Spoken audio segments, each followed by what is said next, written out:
কি অবস্থা, কেমন আছো সবাই? আশা করি সবাই ভালো আছো। স্থিতিবিদ্যা অধ্যায়ের ওয়ান শট এমসিকিউ ক্লাসে সবাইকে স্বাগতম। এই ক্লাসে আমি স্থিতিবিদ্যা অধ্যায় থেকে বোর্ড পরীক্ষার জন্য প্রয়োজনীয় সবগুলো এমসিকিউ টাইপ কভার করে দেবো। জাস্ট এই ক্লাসটা তুমি যদি মনোযোগ সহকারে করো তাহলে বোর্ড পরীক্ষায় এই অধ্যায় থেকে যতগুলো এমসিকিউ আসবে সবগুলো তুমি কারেক্ট অ্যান্সার করে চলে আসতে পারবা। তো একদম শুরুতেই চলো শুরু করা যাক সামান্তরিক সূত্র দিয়ে। তো ভাইয়া, সামান্তরিক সূত্র রিলেটেড ম্যাথগুলো কিন্তু তোমরা ফিজিক্সের ভেক্টর অধ্যায়ে পড়ে আসছো, একদম সহজ জিনিস। তো সামান্তরিক সূত্র জানো না এমন কেউ আশা করি আজকে ক্লাসে নাই। তো শুরুতেই খেয়াল করে দেখো, পি এবং কিউ দুইটা বল যদি কোনো বিন্দুতে আলফা কোণে ক্রিয়ারত থাকে তাহলে তাদের লব্ধির মান R equal to root over of P square plus Q square plus 2p Q cos alpha.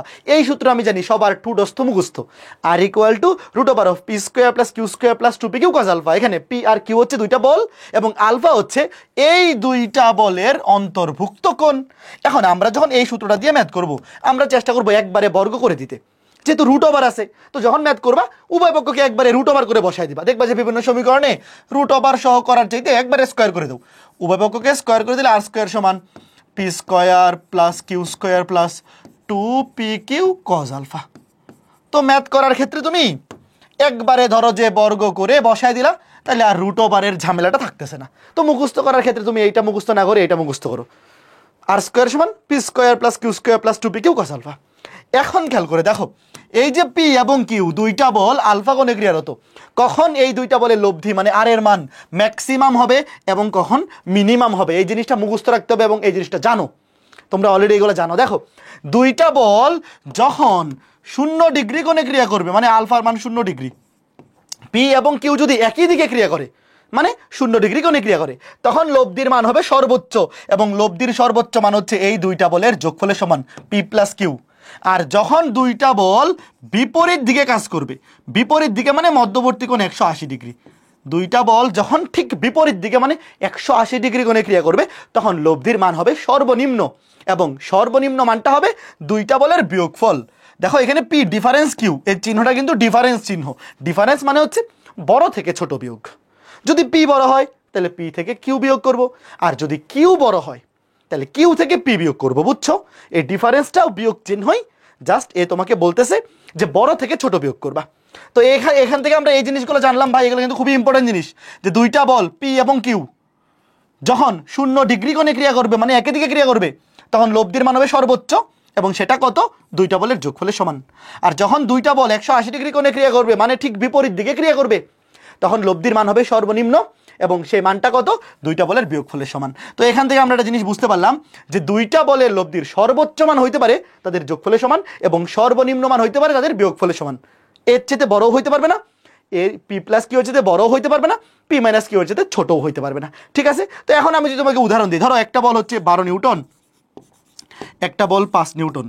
তোমাকে আমি জিজ্ঞেস করলাম যে এই দুইটা বলের লব্ধির সর্বোচ্চ মান কত। দেখো, এই দুইটা বলের লব্ধির সর্বোচ্চ মান হচ্ছে এদের যোগফলের সমান 12 আর 5 কত? 17 নিউটন। আর এই দুইটা বলের লব্ধির সর্বনিম্ন মান আর মিনিমাম কত? 12 থেকে 5 গেলে 7 নিউটন। তার মানে এই যে দুইটা বল 12 নিউটন এবং 5 নিউটন, এই দুইটা বলের লব্ধির সর্বোচ্চ মান হইতে পারে 17 নিউটন, সর্বনিম্ন মান হইতে পারে 7 নিউটন। 17-র চাইতে বড়ও হইতে পারবে না লব্ধি, আবার 7-এর চাইতে ছোটও হইতে পারবে না। কথা বুঝছো? তো লব্ধির মানটা অলওয়েজ, এই যে আমি জিনিসটাকে এভাবে লিখতে পারি যে লব্ধির মানটা, ধরো লব্ধির মান আর, এর মান 7-এর চাইতে বড় কিংবা সমান হইতে পারবে, আবার 17-র চাইতে ছোট কিংবা সমান। বুঝতে পারছো? এর বাইরে হইতে পারবে না। এটা হচ্ছে লব্ধির মানের রেঞ্জ, 7 থেকে বড় অথবা সমান, আবার 17 থেকে ছোট অথবা সমান। বোঝা গেল? তো এখান থেকে আরেকটা এমসিকিউ কিন্তু আসতে পারে যে কখন 17 নিউটন হবে? যখন দুইটা বল একই দিকে ক্রিয়া করবে মানে মধ্যবর্তী কোণ 0 ডিগ্রি। কখন লব্ধি 7 নিউটন হবে? যখন বিপরীত দিকে ক্রিয়া করবে মানে মধ্যবর্তী কোণ 180 ডিগ্রি। ঠিক আছে? ওকে, ফাইন। এই জিনিসগুলো আমরা জানলাম। ও আচ্ছা, আরেকটা জিনিস আছে, সেটা হচ্ছে এই যে ধরো লব্ধিটা ধরো পি বলের সাথে থিটা কোণ তৈরি করছে। পি বলের সাথে থিটা কোণ, এটা পি বলের সাথে হইতে পারে, কিউ এর সাথে হইতে পারে, যে কোনো একটার সাথে চাইতে পারে। তো লব্ধির দিক যদি পি বলের সাথে থিটা কোণে হয় তাহলে tan থিটা সমান যার সাথে অ্যাঙ্গেল, কার সাথে? এই থিটা কোণটা কার সাথে? পি এর সাথে, সে হবে সিঙ্গেল এবং নিচে বসবে। এবং বাকি যে বলটা আছে কিউ, সে উপরেও থাকবে নিচেও থাকবে, উপরে হবে সাইন আলফা, নিচে হবে কস আলফা। এটা এভাবে মনে রাখতে পারো, tan মানে কি? সাইন বাই কস, তাহলে উপরে সাইন নিচে কস। তো মনে রাখবা কিভাবে?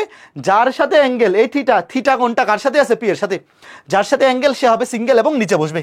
বাকি যে বলটা আছে কিউ সে উপরেও থাকবে নিচেও থাকবে, উপরে সাইন আলফা নিচে কস আলফা। ঠিক আছে, ওকে ফাইন। এই হচ্ছে ঘটনা, এই হচ্ছে ঘটনা। আশা করি বুঝতে পেরেছো। এইবার এখান থেকে এই সামান্তরিক সূত্র থেকেই আরও কয়েকটা ছোটোখাটো জিনিস জেনে রাখতে হবে। এগুলা সামান্তরিক সূত্রেরই একটা এক্সটেন্ডেড ভার্সন, জাস্ট এমসিকিউর জন্য আমরা আলাদা হিসেবে মনে রাখতে পারি। কি দেখো, ধরো দুইটা বলের মান সমান হইল, ধরো ও বিন্দু দেখলে তো দুইটা বল, এটাও পি এটাও পি, দুইটা বল এবং মধ্যবর্তী কোণ হচ্ছে ধরো আলফা। তো দুইটা বলের মান যদি সমান হয়, তো প্রথম কথা হচ্ছে লব্ধিটা অবশ্যই ঠিক মাঝখান দিয়ে যাবে। লব্ধিটা ধরো আর এর মানটাই, লব্ধিটা একদম ঠিক মাঝখান দিয়ে যাবে। মাঝখান দিয়ে মানে কি, এই যে পি এর সাথে উৎপন্ন কোণ এটাও হবে আলফার অর্ধেক, আলফা বাই টু। আবার এই দিকে একটা ধরো এটা থিটা প্রাইম, এইটাও হবে আলফা বাই টু, সমান সমান একদম ঠিক মাঝখান দিয়ে। মানে দুইটা সমান বলের লব্ধি বল দুইটার অন্তর্ভুক্ত কোণকে একদম সমদ্বিখণ্ডিত করবে, একদম ঠিক মাঝখান দিয়ে যাবে। এবং একটু আগে যে সামান্তরিক সূত্রটা শিখলাম না, R equal to root over of P square plus Q square plus two P Q cos alpha. তো এখানে তো পি আর কিউ দুইটার মানে পি, যদি বসাও লাস্টে এটা আসবে two into P cos alpha by two, two into P cos alpha by two. তো এইটা ডিরেক্ট সূত্র হিসেবে মনে রাখবা, এমসিকিউতে আসে। এমসিকিউতে এইটা ডিরেক্ট সূত্র হিসেবে আসতে পারে, অথবা এটা মনে রাখলে এমসিকিউতে ম্যাথ করতে সময় বাঁচবে। তুমি কিন্তু এটা এই যে এইভাবে করতে পারবা, root over of P square plus two into P cos alpha, কারণ এখানে দুইটা বলের মানে পি। তবে এটা দিয়ে কম সহজ সময়ে করা যাবে, দুইটা বলের মান যদি সমান হয়।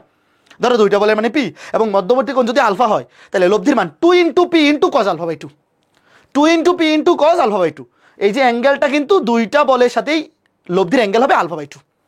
মনে থাকবে, জাস্ট এইভাবে মনে রাখবা, টু ইন্টু একটা বল, দুইটা বলের মান তো সমানই, টু ইন্টু একটা বল into cos alpha by two, cos মধ্যবর্তী কোণের অর্ধেক। ঠিক আছে, ওকে। আরেকটা জিনিস জেনে রাখলে ভালো, সেটা হচ্ছে ধরো দুইটা বলের মধ্যবর্তী কোণ যদি 90 ডিগ্রি হয়, ওয়েট এটা চিত্র আঁকার দরকার নেই, দুইটা বলের মধ্যবর্তী কোণ যদি 90 ডিগ্রি হয়, ধরো আলফা 90 ডিগ্রি, আলফা যদি 90 ডিগ্রি হয়, তাহলে আর সমান কি ছিল, root over of P square plus Q square plus two P Q cos alpha না, two P Q cos alpha. এখন আমাকে বলো কস আলফা, কস 90 ডিগ্রির মান কত? দুইটা বলের মধ্যবর্তী কোণ যদি 90 ডিগ্রি হয়, তাহলে কস 90 এর মান কিন্তু জিরো। কস 90 এর মান জিরো হলে পুরোটা বাদ, কস 90 এর মান জিরো হলে পুরোটা কি বাদ থাকবে, শুধু এতটুকু। তো এটাও ডিরেক্ট সূত্র হিসেবে মুখস্থ রাখতে পারো, এটা আসলে আলাদা করে ডিরেক্ট সূত্র হিসেবে মুখস্থ রাখার দরকার নাই। তুমি তো মনে মনে যে R equal to root over of P square plus Q square plus two P Q cos alpha, এখানে যদি চিন্তা করো যে কস 90 এর মান কত জিরো, তাহলে ওই টু পি কিউ কস 90 বাদ থাকবে root over of P square plus Q square. But একটু মনে রাখলে কি সময় বাঁচবে। তুমি মনে রাখলা যে আলফা সমান 90 ডিগ্রি হলে আর সমান root over of P square plus Q square. মনে থাকবে এই যে আলফা সমান 90 ডিগ্রি হলে লব্ধির মান root over of P square plus Q square. এরপর লাস্ট আরেকটা, একটা বলতে বলতে অনেক কিছু শিখে ফেলতেছি, বাট এগুলো পরীক্ষায় লাগবে, একটু শিখে রাখো। শোনো, ধরো দুইটা বলের মান পি, দুইটা বলের মান পি, ধরো ও বিন্দু থেকে তো দুইটা বলের মানে কি পি। তো দুইটা বল সমান সমান, দুইটা সমান সমান বল ধরো দুইটার মানে পি, যদি পরস্পর 120 ডিগ্রি কোণে ক্রিয়া করে, আলফার মান কত, আলফার মান 120 ডিগ্রি। দুইটা সমান সমান বল যদি 120 ডিগ্রি কোণে ক্রিয়া করে, তাহলে এদের লব্ধির মানও হবে এদের মানের সমান, তখন লব্ধির মানও হবে পি। কথা বুঝছো? বিশ্বাস না হইলে সামান্তরিক সূত্রে বসায় দেখো, আমার কথা যদি বিশ্বাস না হয় তুমি বসায় দেখো। দেখো ধরো দুইটা বলের মানই হচ্ছে পি এবং মধ্যবর্তী কোণ 120 ডিগ্রি, তাহলে সামান্তরিক সূত্রের মাধ্যমে লব্ধি বের করো।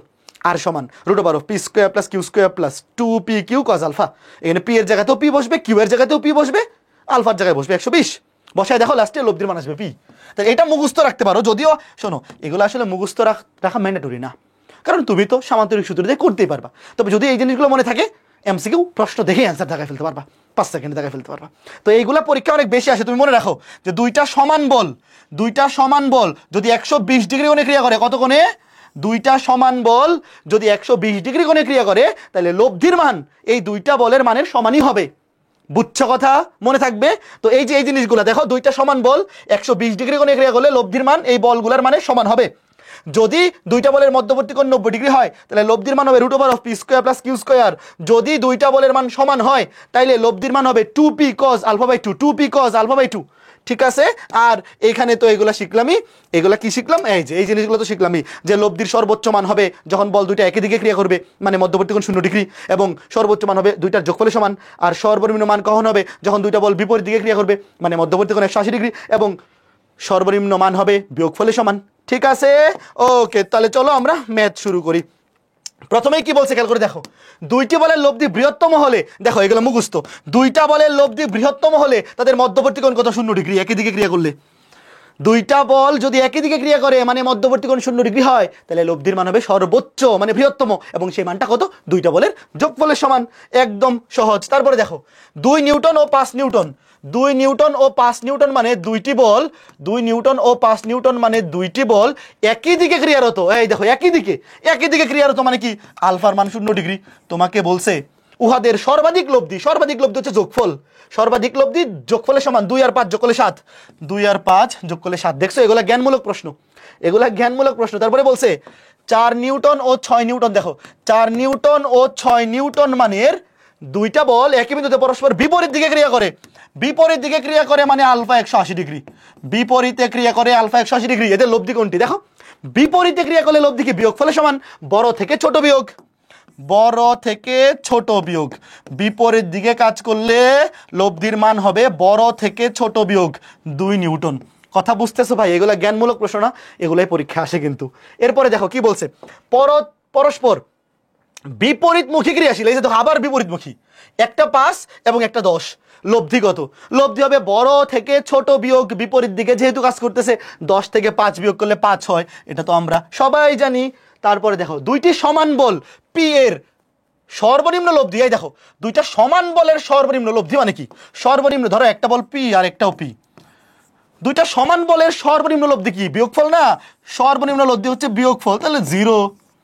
দুইটা সমান বলের লব্ধি কখন সর্বনিম্ন হবে? যখন এরা বিপরীতমুখী কাজ করবে, মানে আলফা 180 ডিগ্রি। তো বিপরীত দিকে কাজ করলে সর্বনিম্ন লব্ধি বিয়োগফলের সমান, তাহলে পি থেকে পি বিয়োগ করলে 0। দেখছো জ্ঞানমূলক প্রশ্ন। এরপরে দেখো 5 ও 7 নিউটন মানের দুইটি বল, 5 ও 7 নিউটন মানে দুইটি বল পরস্পর বিপরীত দিকে ক্রিয়াশীল, এদের লব্ধি কোন দিকে ক্রিয়া করবে? দেখো বড় থেকে ছোট বিয়োগ, এবং বড়টার দিকে ক্রিয়া করবে। বড় থেকে ছোট বিয়োগ করলে দেখো 7 থেকে 5 বিয়োগ করলে 2 থাকবে, তো বড়টা যেই দিকে সেদিকে কাজ করবে। তাহলে দেখো 7 নিউটন বলের ক্রিয়ারেখার সাথে লম্ব বরাবর না, 7 নিউটন বলের ক্রিয়ারেখার সাথে সমান্তরাল হলো। এই যে কথা সত্য, দেখো এই জিনিসটা বুঝছো একটু, দেখো আমি তোমাকে বোঝাই দিই। ধরো এই যে 7 নিউটন, এইটা 7 নিউটন এবং এইটা ধরো যে 5 নিউটন, বিপরীত দিকে ক্রিয়াশীল, একটা 7 নিউটন আর একটা 5 নিউটন, দেখো 5 নিউটন। তাহলে বিপরীত দিকে ক্রিয়া করলে লব্ধির মান কত হবে? বড় থেকে ছোট বিয়োগ, 7 থেকে 5 বিয়োগ করলে এই যে এইদিকে থাকবে 2 নিউটন, 7 থেকে 5 কাটাকাটি করে কি থাকবে? 2 নিউটন। এইদিকে বড়টা যেদিকে ছিল সেদিকেই তো ক্রিয়ারত হবে লব্ধিটা, বুঝছো? তাইলে বড়টার যেদিকে ক্রিয়াশীল সেটার দিকে সমান্তরালে, তাহলে 7 নিউটন বলের ক্রিয়ারেখার সাথে সমান্তরাল বরাবর, একদম বাচ্চা জিনিস এইগুলা। তারপরে সাথে কি বলছে দেখো, সাথে বলছে 7 নিউটন ও 11 নিউটন বল দুটি লব্ধি নিচের কোনটি হতে পারে না। এই যে দেখো চমৎকার একটা ম্যাথ পাইছি, দেখো ওয়েট, কোনটি হতে পারে না? দুইটা বলের লব্ধির সর্বোচ্চ মান আর সর্বনিম্ন মান বের করবা। দুইটা বলের লব্ধির সর্বোচ্চ মান আর সর্বনিম্ন মান যত হবে এই রেঞ্জের বাইরে লব্ধির মান হইতে পারবে না। তো দেখো 7 আর 11 যোগ করে 18, এটার ম্যাক্সিমাম। এই দুইটা বলের লব্ধির সর্বোচ্চ মান 11 আর 7 18 নিউটন, আর সর্বনিম্ন মান হচ্ছে বড় থেকে ছোট বিয়োগ, 11 থেকে 7 গেলে 4 নিউটন। তো এই দুইটা বলের লব্ধির মান 18 থেকে বড় হইতে পারবে না, আর 4 থেকে ছোট হইতে পারবে না। তো দেখো 4, হ্যাঁ 4 তো হইতে পারবে, 7 18 হইতে পারবে, এই যে 20 হইতে পারবে না। কথা বুঝছো? দেখো এই যে লব্ধির মানটা হবে 4 নিউটন থেকে বড় বা সমান এবং 18 নিউটন থেকে ছোট বা সমান, এর বাইরে হইতে পারবে না। সর্বোচ্চ মানের চাইতে ছোট হবে অবশ্যই, আর সর্বনিম্ন মানের চাইতে বড় বা সমানও হইতে পারে। বুঝছো কথা? এগুলা কিন্তু জ্ঞানমূলক প্রশ্ন, একবার দেখলেই পারা উচিত। এইবার দেখো কি বলছে, কোন বিন্দুতে 4 নিউটন এবং √3 নিউটন দুইটি বল আলফা 30 ডিগ্রি কোণে ক্রিয়াশীল, লব্ধির মান কত? দেখো ভাই কত সহজ, একটাকে ধরো পি, মনে ধরো এটা পি, এটা কিউ, এবং আলফার মান 30 ডিগ্রি, তাহলে লব্ধি আর সমান, তুমি √ওভার সহ বসাও বা √ওভার ছাড়া যেমনি খুশি, এগুলো তো ডিরেক্ট ক্যালকুলেটরে বসালে হয়ে যাবে। দেখো √ওভার পি স্কয়ার 4 কেস করলে 16 প্লাস কিউ স্কয়ার কেস করলে 3 plus 2 into P Q 2 into 4 into √3 2 into 4 into √3 cos alpha cos 30 degree. Direct ক্যালকুলেটরে বসায় বলো কত আসে।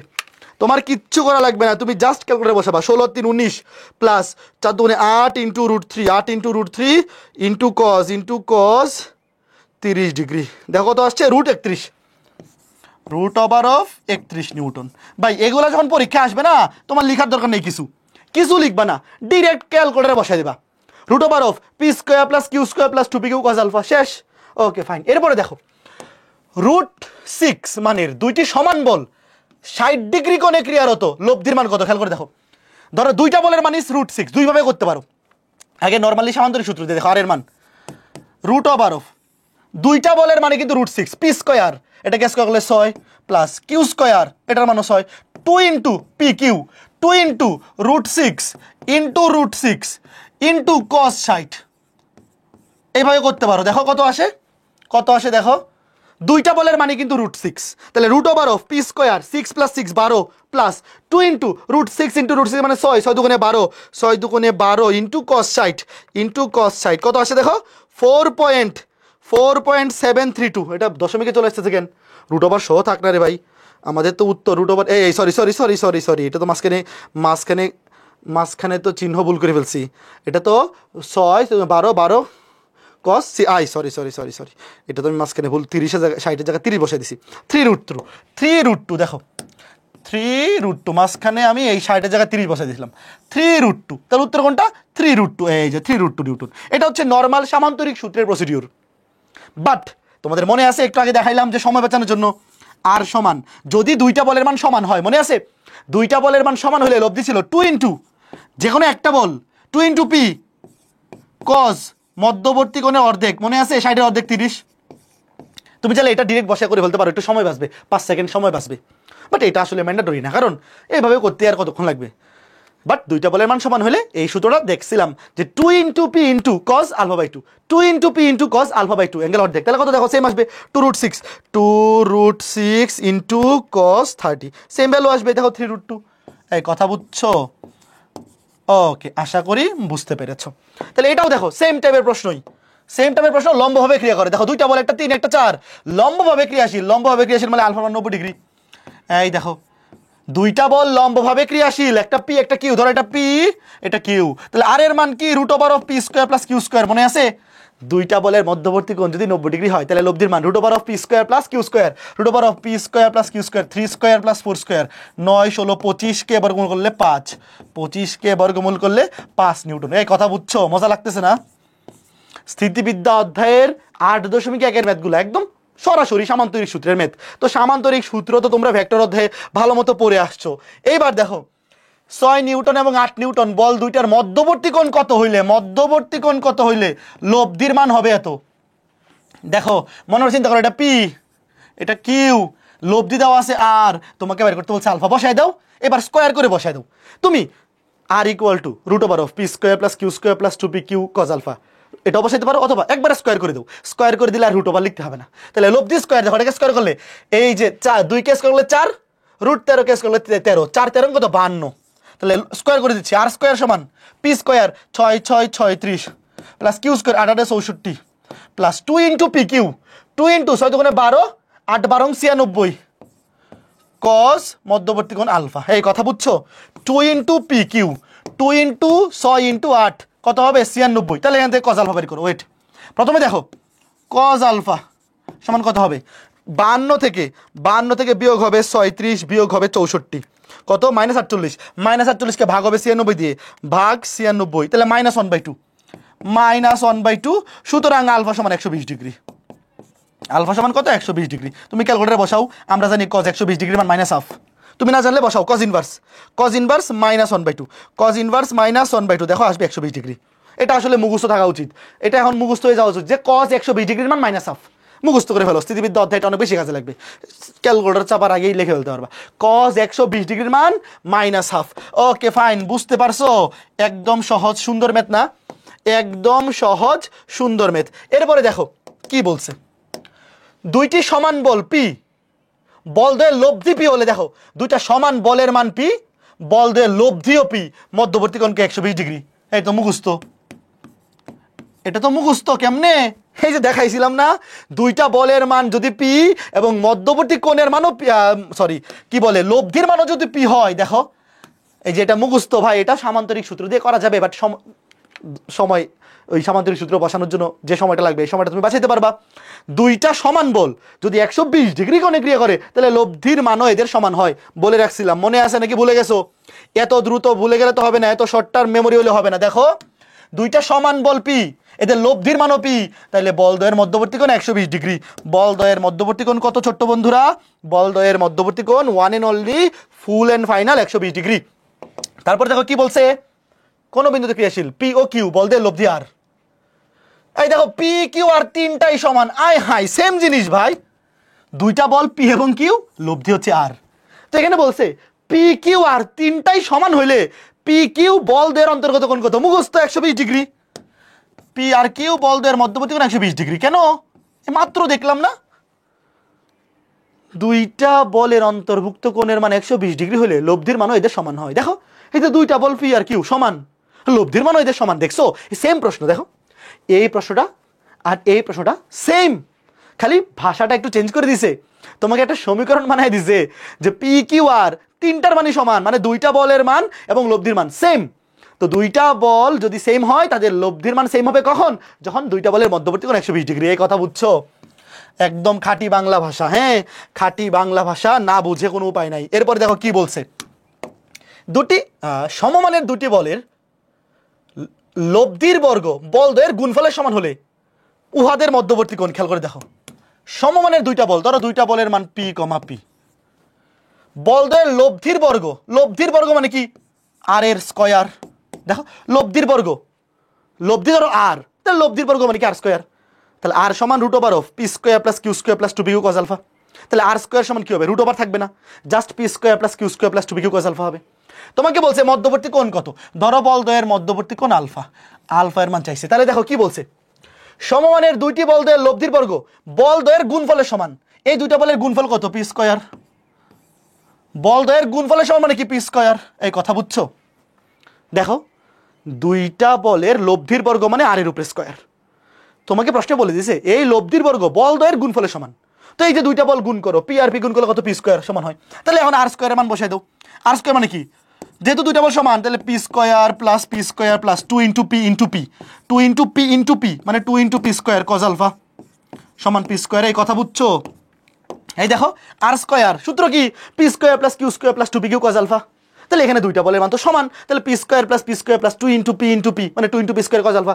এবার দেখো একটা পি স্কয়ার কাটা, একটা পি স্কয়ার কাটা, তাহলে কি থাকতেছে দেখো, ওই পাশে নিয়ে যাও বা একটা পি স্কয়ার দিয়ে ভাগ করে দাও, ওই পাশে তো 0, তাহলে পি স্কয়ার দিয়ে ভাগ করলে 1 plus 2 cos alpha equal to 0। দেখো পি স্কয়ার কাটা আর একটা পি স্কয়ার দিয়ে ভাগ করে দাও, তাহলে এখান থেকে দেখো 2 কজ আলফা সমান -1, তাহলে কজ আলফা সমান -1/2।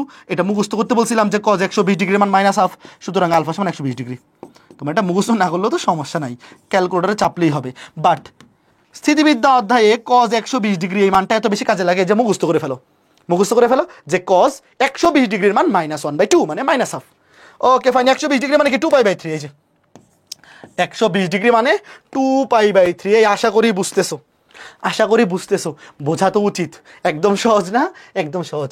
এবার বলছে দেখো দুইটি সমান বল পি, এদের লব্ধির রুট টু পি, বল দুটির মধ্যবর্তী কোণ, এগুলো হাউস ওয়াইফ। দেখো আমি লিখে দিচ্ছি, দুইটা সমান বল পি, ধরো পি কমা পি, মধ্যবর্তী কোণ চাইছে আলফা, বাকিগুলো হাউস ওয়াইফ দিব। এটা হচ্ছে আর এর মান, একবারে বর্গ করে বসাই দাও, লব্ধির বর্গ আর স্কয়ার, এটাকে স্কয়ার করলে 2p স্কয়ার সমান p square plus 2 into p মানে 2p স্কয়ার কজ আলফা। এই কথা বুঝছো? তাইলে 2p স্কয়ার সমান দেখো কত আসতেছে এখানে, 2p square plus 2p square cos alpha. খেয়াল করে দেখো 2p স্কয়ার কাটা দাও, 2p স্কয়ার যদি কাটাকাটি করে দাও তাহলে কত আসতেছে? 0 সমান 2p স্কয়ার কজ আলফা। খেয়াল করে দেখো 0 কে ভাগ করলে তো 0ই হবে, আমার দরকার আলফা, তাহলে কজ আলফার মান 0 কে 2p স্কয়ার দিয়ে ভাগ করে দাও 0। আমরা জানি কজ 90 ডিগ্রির মান 0, তাই না? আমরা সবাই জানি ছোট্ট বন্ধুরা কজ 90 ডিগ্রির মান 0। বুঝতে পারছো?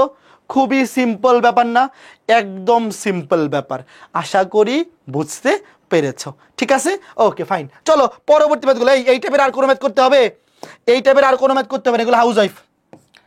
এই সামান্তরিক সূত্র রিলেটেড বাকি সবগুলো ম্যাথ হাউস ওয়াইফ দিব, নিজেরা করবা, নিজেরা করে উত্তর মিলাবা।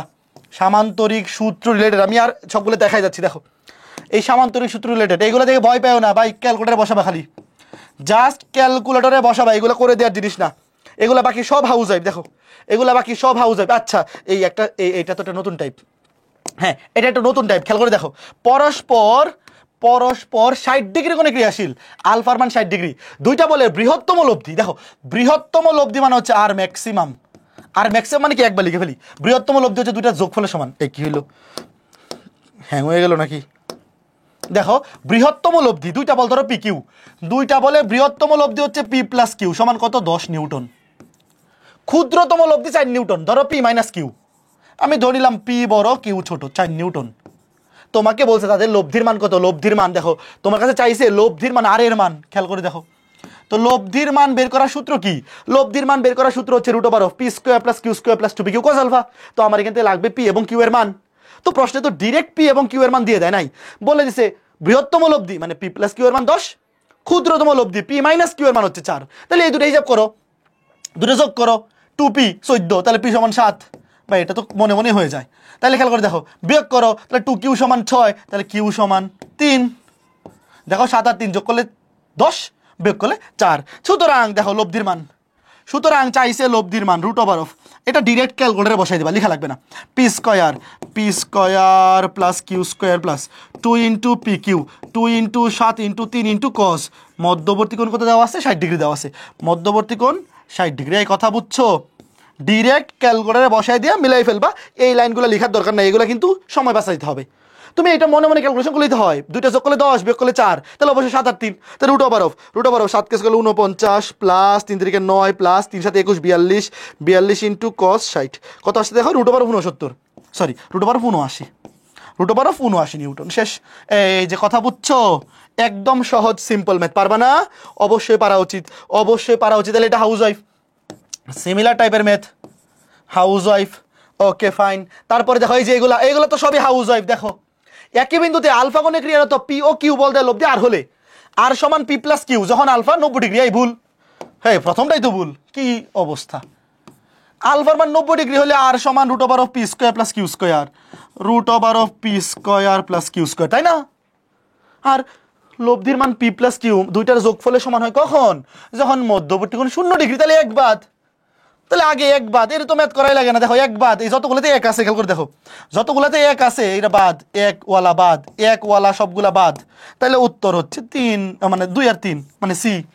বুঝছো? দেখো আর সমান পি মাইনাস কিউ যখন 180 ডিগ্রি, কথা সত্য, 180 ডিগ্রি কোণে ক্রিয়া করলে বিয়োগফলের সমান। আর যদি পি আর কিউ সমান হয়, দুইটা বলের মান যদি সমান হয়, তাহলে লব্ধির মান 2 ইন্টু যে কোনো একটা বল এবং কস আলফা বাই 2, কস মধ্যবর্তী কোণ অর্ধেক, কথা সত্য। তাহলে 2 আর 3 কিন্তু সঠিক। বুঝছো? এগুলো হাউস ওয়াইফ দিব, এগুলো তো করে দিয়ে দিছি, এগুলো আর করে দিব না। এই যে এগুলো হাউস ওয়াইফ, দেখো সবই পড়াইছি, ক্ষুদ্রতম বৃহত্তম আলফা 90 ডিগ্রি হইলে মান কি হবে, এগুলো সব নিজেরা করবা, সব এগুলা নিজেরা করবা। পারবা না? অবশ্যই পারা উচিত। ঠিক আছে, চলো পরবর্তী ম্যাথে যাই। লব্ধি যে কোনো একটি বলের সাথে সমকোণে থাকলে, ভাইয়া সামান্তরিক সূত্রের লব্ধি যদি যে কোনো একটা বলের উপর লম্ব হয়, তাহলে এই ম্যাথটা অনেক শর্টকাটে করে ফেলা যায়। খেয়াল করে দেখো, ধরো ও বিন্দুতে ক্রিয়ারত পি এবং কিউ দুইটা বলের লব্ধি আর পি বলের সাথে লম্ব মানে সমকোণে আছে। খেয়াল করে দেখো, এই যে লব্ধি আর পি এর সাথে কিভাবে আছে, সমকোণে আছে, মানে এখানে থিটা, ধরো যে লব্ধিটা পি এর সাথে থিটা কোণে আছে এবং এই থিটার মানটা হচ্ছে 90 ডিগ্রি। এরকম কোনো কন্ডিশন যদি থাকে, তাহলে এই ম্যাথটা কিন্তু অনেক সহজে সলভ করে ফেলা যায়। কিভাবে? প্রথম অবজারভেশন দেখো, যদি সামান্তরিক সূত্রের লব্ধি যে কোনো একটা বলের উপর লম্ব হয়, তাহলে প্রথম কথা হচ্ছে, খেয়াল করে দেখো, এতটুকু যেহেতু 90 ডিগ্রি, তাইলে বল দুইটার মধ্যবর্তী অ্যাঙ্গেল আলফা, এটা অবশ্যই 90 ডিগ্রি থেকে বড় হবে। এইটা তো তোমরা আমার সাথে একমত, তাই না? যে এই অ্যাঙ্গেলটা খেয়াল করে দেখো, এতটুকু অ্যাঙ্গেলে যদি 90 ডিগ্রি হয়, তাহলে আলফা মানে বল দ্বয়ের মধ্যবর্তী কোণ অবশ্যই 90 ডিগ্রি থেকে বড় হবে। এইটা প্রথম অবজারভেশন। এরপরে একটা জিনিস খেয়াল করে দেখো, লব্ধিটা কিউ এর কাছাকাছি আছে, পি থেকে দূরে আছে, তাই না? আমরা কি জানি, লব্ধি অলওয়েজ বৃহত্তর বলের কাছে থাকে। সামান্তরিক সূত্রে দুইটা বলের লব্ধি যেই বলটা বড় তার কাছে থাকে, তাই না? তাহলে দেখো এই যে লব্ধিটা কিউ এর কাছে আছে, তাহলে এটা হচ্ছে কিউ হচ্ছে বড় বল, কিউ হচ্ছে বড় বল আর পি হচ্ছে ছোট বল। এতটুকু আইডিয়া তো আমাদের আছে, তাই না? তার মানে এখান থেকে যে জিনিসটা আমরা জানলাম, ভাইয়া দুইটা বলের লব্ধি যদি যে কোনো একটা বলের সাথে লম্বভাবে থাকে তাইলে দেখো লব্ধিটা যার সাথে লম্ব সে হবে ছোট।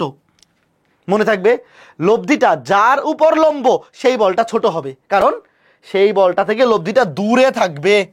দেখো দূরে আছে আর এই কিউ থেকে কিন্তু কাছে আছে। কথা বুঝছো? জাস্ট এতটুকু জিনিস মনে রাখো, সামান্তরিক সূত্রের লব্ধি যে কোনো একটা বলের সাথে যদি সমকোণে থাকে তাইলে যেই বলের সাথে সমকোণে থাকবে বা যেই বলের উপর লম্ব সেইটা হবে ছোট বল, এবং বল দুইটার মধ্যবর্তী কোণ অবশ্যই 90 ডিগ্রি থেকে বড় হবে। তো এখান থেকে দুইটা চমৎকার সূত্র আমরা মনে রাখবো, সেটা হচ্ছে, খেয়াল করে দেখো, এই যে আলফা এর মান এটা 90 ডিগ্রি থেকে বড় হবে, আমরা জানি এক্স্যাক্টলি কত হবে, আলফা সমান cos inverse minus p by q. খেয়াল করে দেখো এখানে পি হচ্ছে ছোট, কিউ হচ্ছে বড়, এটা মনে রাখবে কেমনে দেখো। এইটা মনে রাখার বুদ্ধি হচ্ছে এই যে আলফা সমান কজ ইনভার্স, এটা মনে রাখবে এইভাবে, কজ ইনভার্স মাইনাস, আগে একটা মাইনাস দিতে হবে কিন্তু, কারণ আলফা এর মান এখানে 90 ডিগ্রি থেকে বড়, মানে দ্বিতীয় চতুর্ভাগ, দ্বিতীয় চতুর্ভাগে কিন্তু কজ এর চিহ্ন নেগেটিভ, এই জন্য সামনে মাইনাস বসাইতে হবে। দেখো পি হচ্ছে ছোট বল, পি হচ্ছে ছোট বল, ছোট বল ডিভাইডেড বাই বড় বল, এইভাবে মনে রাখবা ভাইয়া। সামান্তরিক সূত্রের লব্ধি যে কোনো একটি বলের উপর লম্ব হলে যার উপর লম্ব সে হচ্ছে ছোট বল আর বাকিটা হচ্ছে বড় বল। তো বল দুটার মধ্যবর্তী কোণ হবে কজ ইনভার্স মাইনাস ছোট বল ডিভাইড বাই বড় বল, মাইনাস ছোট বল কজ ইনভার্স মাইনাস ছোট বল ডিভাইড বাই বড় বল। মনে থাকবে? অবশ্যই মনে থাকা উচিত। এরপরে এই যে লব্ধি, লব্ধির মান হবে রুট ওভার অফ বড় স্কোয়ার মাইনাস ছোট স্কোয়ার। এটা মনে রাখা আরো সহজ। কিভাবে? দেখো লব্ধির মান আর সমান রুট ওভার অফ কিউ হচ্ছে বড় বল, বড় বল বড় স্কোয়ার থেকে ছোট স্কোয়ার বিয়োগ, এটা তো এমনি মনে থাকা উচিত, তাই না? বড় স্কোয়ার থেকে ছোট স্কোয়ার বিয়োগ, এটা অটোমেটিকই মনে থাকা উচিত। মনে থাকবে? এই যে দেখো এই দুটো জিনিস খুবই ইম্পর্টেন্ট, একদম ভালো মতো মুখস্থ রাখবা। এই যে লব্ধির মান এবং বল দ্বয়ের মধ্যবর্তী কোণ। আমি আবার বলতেছি, কোনো বিন্দুতে ক্রিয়ারত দুইটা বলের লব্ধি যে কোনো একটি বলের উপর যদি লম্ব হয়, প্রথম কথা হচ্ছে যেই বলের উপর লম্ব সে ছোট বল, এবং বল দ্বয়ের মধ্যবর্তী কোণ 90 ডিগ্রি থেকে বড় হবে, এবং সেই মানটা কত? আলফা সমান কজ ইনভার্স মাইনাস ছোট বল ডিভাইড বাই বড় বল। সামনে কিন্তু মাইনাস থাকবে, মাইনাস না দিলে কিন্তু এটা 90 ডিগ্রি বড় হবে না। কজ ইনভার্স মাইনাস ছোট বল ডিভাইড বাই বড় বল, এবং লব্ধির মান, লব্ধির মান দেখো যেটা লব্ধি লিখে দেই, বাংলা লিখে দেই, আর মানে কি? আর মানে হচ্ছে লব্ধি বল, লব্ধি বল মানে রুট ওভার অফ বড় স্কোয়ার মাইনাস ছোট স্কোয়ার। এতটুকু মনে রাখলে এনাফ। চলো এইবার আমরা ম্যাথ করি। Okay fine. দেখো কি বলছে, প্রশ্নটা ভালো মতো পড়ো আগে। কোন বিন্দুতে ক্রিয়ারত পি ও রুট টু পি, বল দ্বয়ের লব্ধি আর, পি বলের উপর লম্ব হলে, দেখো লব্ধি একটা বলের উপর লম্ব, তাই না? কি বলছিলাম? লব্ধি যদি কোনো একটা বলের উপর লম্ব হয় তাইলে যার উপর লম্ব সে হবে ছোট বল। তো দেখো ভাইয়া P R root two P এর মধ্যে ছোট কে? অবশ্যই পি ছোট, রুট টু পি বড়। তাহলে দেখো লব্ধি কিন্তু এই দেখো ছোট বলের উপর লম্ব, পি এর উপর লম্ব। তোমাকে বলছে বলদের অন্তর্গত কোণ বের করতে বলছে, আলফা সমান কজ ইনভার্স, সূত্রটা কি? কজ ইনভার্স মাইনাস উপরে হচ্ছে ছোট বল, ছোট হচ্ছে পি, বড় হচ্ছে রুট টু পি। কথা বুঝছো ভাই? শেষ। জাস্ট এই সূত্র বসাই দিবা, লব্ধি একটা বলের উপর লম্ব মানে যার উপর লম্ব সে ছোট বল। এখানে তো দেখেই বোঝা যাচ্ছে কে ছোট কে বড়। তাহলে আলফা সমান কজ ইনভার্স মাইনাস ছোট বাই বড়। তাহলে দেখো পি পি কাটা, কজ ইনভার্স পি পি কাটলে মাইনাস 1/√2, মাইনাস 1/√2। ক্যালকুলেটারে বসাই দাও, ক্যালকুলেটারে বসাই দাও। এটা কত আসবে? 135 ডিগ্রি আসবে না? ক্যালকুলেটার করে রাখলাম, এই যে 135 ডিগ্রি আসবে। দেখো cos inverse, cause inverse minus 1/√2, minus 1/√2। খেয়াল করে দেখো মাইনাস 135 ডিগ্রি, 135 ডিগ্রি। খুবই সুন্দর ম্যাথ ছিল না ভাইয়া? খালি যদি এই সূত্রটা জানো, বসাই দিয়ে এটা মনে মনে করে ফেলতে পারবা, ডিরেক্ট ক্যালকুলেটর চাইবা বের করে ফেলবা। এরপরে দেখো কি বলছে, কোন বিন্দুতে 120 ডিগ্রি কোণে, 120 ডিগ্রি কোণে ক্রিয়ারত আলফা এর মান 120 ডিগ্রি, দুইটি বলের বৃহত্তম বলটি, দেখো বৃহত্তম বল হচ্ছে 16 নিউটন, ক্ষুদ্রতর বলটি লব্ধির সাথে সমকোণ উৎপন্ন করে। এই দেখো ভাইয়া একটু আগে তো বললামই, লব্ধি যদি কোনো একটা বলের সাথে সমকোণে থাকে তাহলে অবশ্যই ছোট বলের সাথে সমকোণে থাকবে, তাই না? কথা বুঝছো? তোমাকে বলছে ক্ষুদ্রতম বলটি বাইর করতে। ধরো ধরো আমরা বৃহত্তর বলটাকে ধরলাম কিউ আর ক্ষুদ্রতম বলটাকে ধরলাম পি, এটা ইচ্ছা মতো তুমি তোমার মতো ধরো। সূত্রটাতে খেয়াল করে দেখো, সূত্রটা হবে লব্ধির মান রুট ওভার অফ বড় স্কোয়ার মানে ছোট স্কোয়ার। তো আমি যদি কিউ কে ধরি বড়, পি কে ধরি ছোট, তাহলে হবে Q square minus P square. আর কেউ যদি পি কে ধরে বড়, কিউ কে ধরে ছোট, তাহলে সে বসাবে p square minus q square. বুঝছো ব্যাপারটা? But always root over of বড় স্কোয়ার মাইনাস ছোট স্কোয়ার বসাইতে হবে। তো আমি ধরো যে বড়টাকে ধরলাম কিউ, ছোটটাকে ধরলাম পি, তাহলে সূত্র কি হবে? তোমাকে বের করতে বলছে কি ক্ষুদ্রতর বলটা। আচ্ছা, এখানে তো লব্ধির সূত্র আসলে লাগবে না, এখানে তো লব্ধির সূত্র লাগবে না, বাট আমি তোমাকে স্মরণ করাই দিলাম যে লব্ধি যদি থাকতো, এখানে তো অ্যাঙ্গেল দেওয়া আছে, তাহলে ডিরেক্ট এটা বসাই দিলেই হবে যে আলফা সমান কজ ইনভার্স। খেয়াল করে দেখো, আমরা তো সূত্র শিখছি এইটা, আলফা সমান কজ ইনভার্স মাইনাস ছোট বাই বড়, মাইনাস ছোট বাই বড়। তো এখান থেকে মনে মনে চিন্তা করো, আমার বাইর করতে হবে কি? বাইর করতে হবে পি এর মান, এবং আলফা দেওয়া আছে, তাহলে কজ ইনভার্সটা এই পাশে এসে কি হয়ে যাবে? Cos alpha. এটা তো মেন সূত্র হচ্ছে এইটা, এই যে দেখো কজ আলফা, কজ আলফা সমান মাইনাস পি বাই কিউ। তুমি জাস্ট এটা মনে রাখো, অথবা এইটা একই কথা, কজ ইনভার্সটা এই পাশে এসে কজ আলফা হয়ে যাবে, ঠিক আছে? তাহলে এখন বসাও কজ 120, কজ 120 সমান মাইনাস পি তো বাইর করবো, আর কিউ এর মান কত? কিউ এর মান হচ্ছে 16, তাহলে মাইনাস দেখো, সুতরাং পি এর মান, পি এর মান কত হবে? মাইনাস 16 দিয়ে গুণ করে দেবো, cos 120, cos 120 into minus 16, cos 120 into minus 16। কথা বুঝছো? উত্তর হচ্ছে 8, পি এর মান হচ্ছে 8 নিউটন। এই বুঝছো? অনেক সুন্দর না? তুমি জাস্ট ডিরেক্ট এটা লিখে ফেলবা যে কজ আলফা সমান minus p by q, minus ছোট বাই বড়। এখান থেকেই তো আলফা সমান কজ ইনভার্স মাইনাস ছোট বাই বড় আসছে। তো এখানে আসলে এই লব্ধির সূত্র লাগবে না, এই লব্ধির সূত্র এখানে লাগবে না, কারণ এখানে তো লব্ধি দেওয়া নাই, আলফা দেওয়া আছে ডিরেক্ট। তাহলে ডিরেক্ট এটা বসাই দিলে হবে, এই যে কজ ইনভার্সটা এবার এসেছে কজ আলফা, তাহলে কজ আলফা সমান মাইনাস ছোট বাই বড়, কজ আলফা সমান মাইনাস ছোট বাই বড়, ডিরেক্ট এটা লিখে মান বসাই দিলেই কাজ শেষ। আশা করি বুঝতে পেরেছো, তাই না ছোট্ট বন্ধুরা? এইবার এই ম্যাথটাতে কি বলছে দেখো, এই যে এবার এটাতে লব্ধি দেওয়া আছে, একই বিন্দুতে ক্রিয়ার হতো দুইটা বল, একটা পি আর একটা 30 নিউটন, এই দুটা লব্ধি হচ্ছে 25 নিউটন। এবার দেখো লব্ধির মান দেওয়া, এটা হচ্ছে লব্ধি, আর এর মান দেওয়া। তোমাকে বলছে পি বলের উপর লম্ব, এই দেখো এই লব্ধি পি এর উপর লম্ব, তাইলে বলো তো এখানে ছোট বলকে পি এর মান বের করতে বলছে। দেখো এইবার কিন্তু পি বড় নাকি 30 বড় তুমি তো জানো না, এখানে তো পি এর মান দেওয়া নাই। আগে এক ম্যাথটা ছিল, একটা ছিল পি, একটা √2p, তো পি আর √2p এর মধ্যে কে বড়? এটা তো দেখেই বোঝা যায় √2p বড়, বাট পি বড় নাকি 30 বড় এখানে তো আমরা শিওর না, শিওর হইতে হবে এখান থেকে। দেখো লব্ধি 25 নিউটন, পি বলের উপর লম্ব, লব্ধি যার উপর লম্ব সে হচ্ছে ছোট, মনে আছে? লব্ধি যার উপর লম্ব সে হচ্ছে ছোট, তাহলে পি হচ্ছে ছোট বল। পি এর উপর যেহেতু লম্ব, তাহলে পি হচ্ছে ছোট, তাহলে পি এর মান চাইছে, তাহলে লব্ধির মান দেখো, সূত্রটা কি? লব্ধি, এই যে লব্ধি 25 সমান রুট ওভার অফ বড় স্কয়ার, তাহলে 30 হচ্ছে বড়, বড় স্কয়ার মাইনাস ছোট স্কয়ার, ছোট হচ্ছে পি। এই কথা বুঝছো? এতটুকু বুঝতে পারলেই হবে যে লব্ধি যার উপর লম্ব সেটা ছোট বল। তাইলে লব্ধি সমান সূত্র কি? রুট ওভার অফ, এই যে সূত্র কি?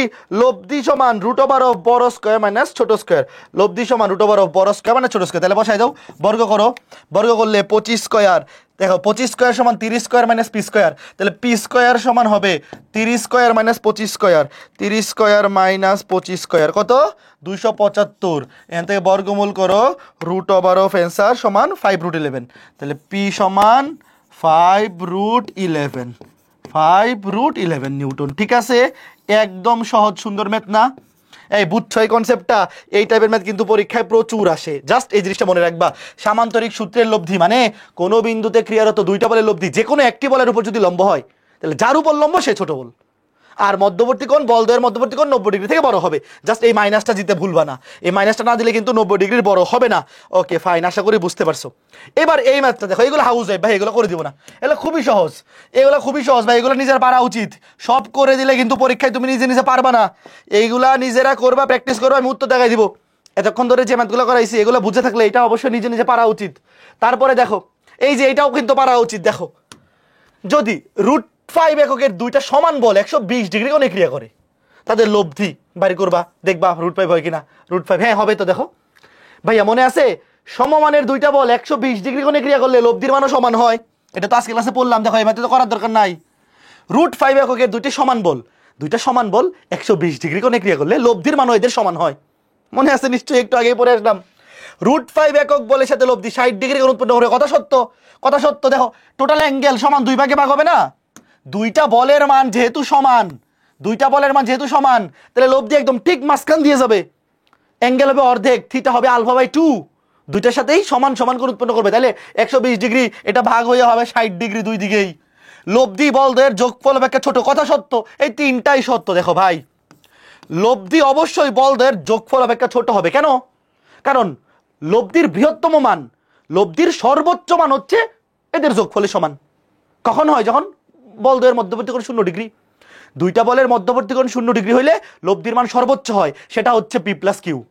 তাহলে এখানে তো অ্যাঙ্গেল 0 ডিগ্রি না, তাহলে এখানে অবশ্যই লব্ধির মান সর্বোচ্চ হবে না, তার মানে সর্বোচ্চ থেকে ছোট হবে। এই যে লব্ধি বলদের যোগফল অপেক্ষা ছোট হবে, তাহলে এখানে সঠিক উত্তর 1 2 3। দেখছো, ভালো মতো বুঝে করলে ভাই এগুলো একটা ম্যাথও করা লাগে না, একটা ম্যাথও করা লাগে না, না লিখে অ্যান্সার করে ফেলা, না লিখে অ্যান্সার করে ফেলা যায়। তারপর এটা দেখো, পি ও কিউ বলছে পি গ্রেটার দেন কিউ, দুইটা বলদের মধ্যবর্তী কোণ আলফা এবং এদের লব্ধি আর হলে কোনটা সঠিক? দেখো, পি সমান কিউ হলে মানে দুইটা বল সমান হলে লব্ধির মান 2p cos আলফা বাই 2, কথা সত্য।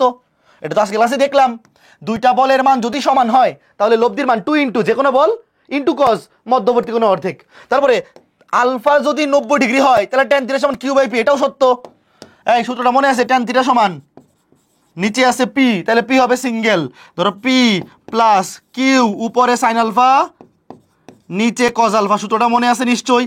আলফার মান বসাও 90 ডিগ্রি, আলফার মান 90 ডিগ্রি বসাও, আলফার মান 90 ডিগ্রি বসালে সাইন 90 ডিগ্রির মান হচ্ছে 1 আর cos 90 এর মান 0, তাহলে কি থাকবে দেখো, উপরে শুধু কিউ সাইন 90 এর মান 1 আর নিচে শুধু পি, কারণ cos 90 এর মান 0, cos 90 এর মান 0, এটা বাদ হয়ে যাবে, কথা বুঝছো? তার মানে এই দেখো এটাও সঠিক। তারপরে বলছে লব্ধি আর কিউ বলের সাথে সমকোণ উৎপন্ন করলে, এই যে দেখো লব্ধি যদি কিউ এর সাথে সমকোণ তৈরি করে তাহলে কিউ হচ্ছে ছোট। এই ভালো মতো বুঝছো, কিউ হচ্ছে ছোট বল, মাত্র শিখলাম। দেখছো কতগুলো কনসেপ্ট মিক্স করে দিছে এই প্রশ্নটা। লব্ধি যেই বলের সাথে সমকোণ উৎপন্ন করবে সে হচ্ছে ছোট, তাহলে সূত্র কি cos আলফা সমান এই দেখো মাইনাস ছোট বাই বড়, কথা সত্য। এখানে কিউ হচ্ছে ছোট, এই দেখো মাত্র যে শিখলাম সূত্রটা, আলফা সমান cos ইনভার্স মাইনাস ছোট বাই বড়, সেখান থেকে cos ইনভার্সটা বাম পাশে চলে আসলে cos আলফা সমান মাইনাস ছোট বাই বড়, তাহলে কিউ হচ্ছে ছোট নিচে বড়। তিনটাই সঠিক, তিনটাই কিন্তু সঠিক, কথা বুঝছো নাকি ভাই? খুবই চমৎকার প্রশ্ন, খুবই চমৎকার প্রশ্ন। এগুলা হাউস ওয়াইফ করবা, ঠিক আছে? পারবা? অবশ্যই তো পারা উচিত, অবশ্যই এগুলা পারা উচিত। ওকে ফাইন ফাইন ফাইন, আশা করি পারা উচিত, ঠিক আছে। এরপরে দেখো এই ম্যাথটা, এটা শর্টকাট দিয়ে করে ফেলা যায়, এটা কিন্তু রিটেনেও আসতে পারে। এই ম্যাথটা এমসিকিউতে শর্টকাট দিয়ে করে ফেলবা।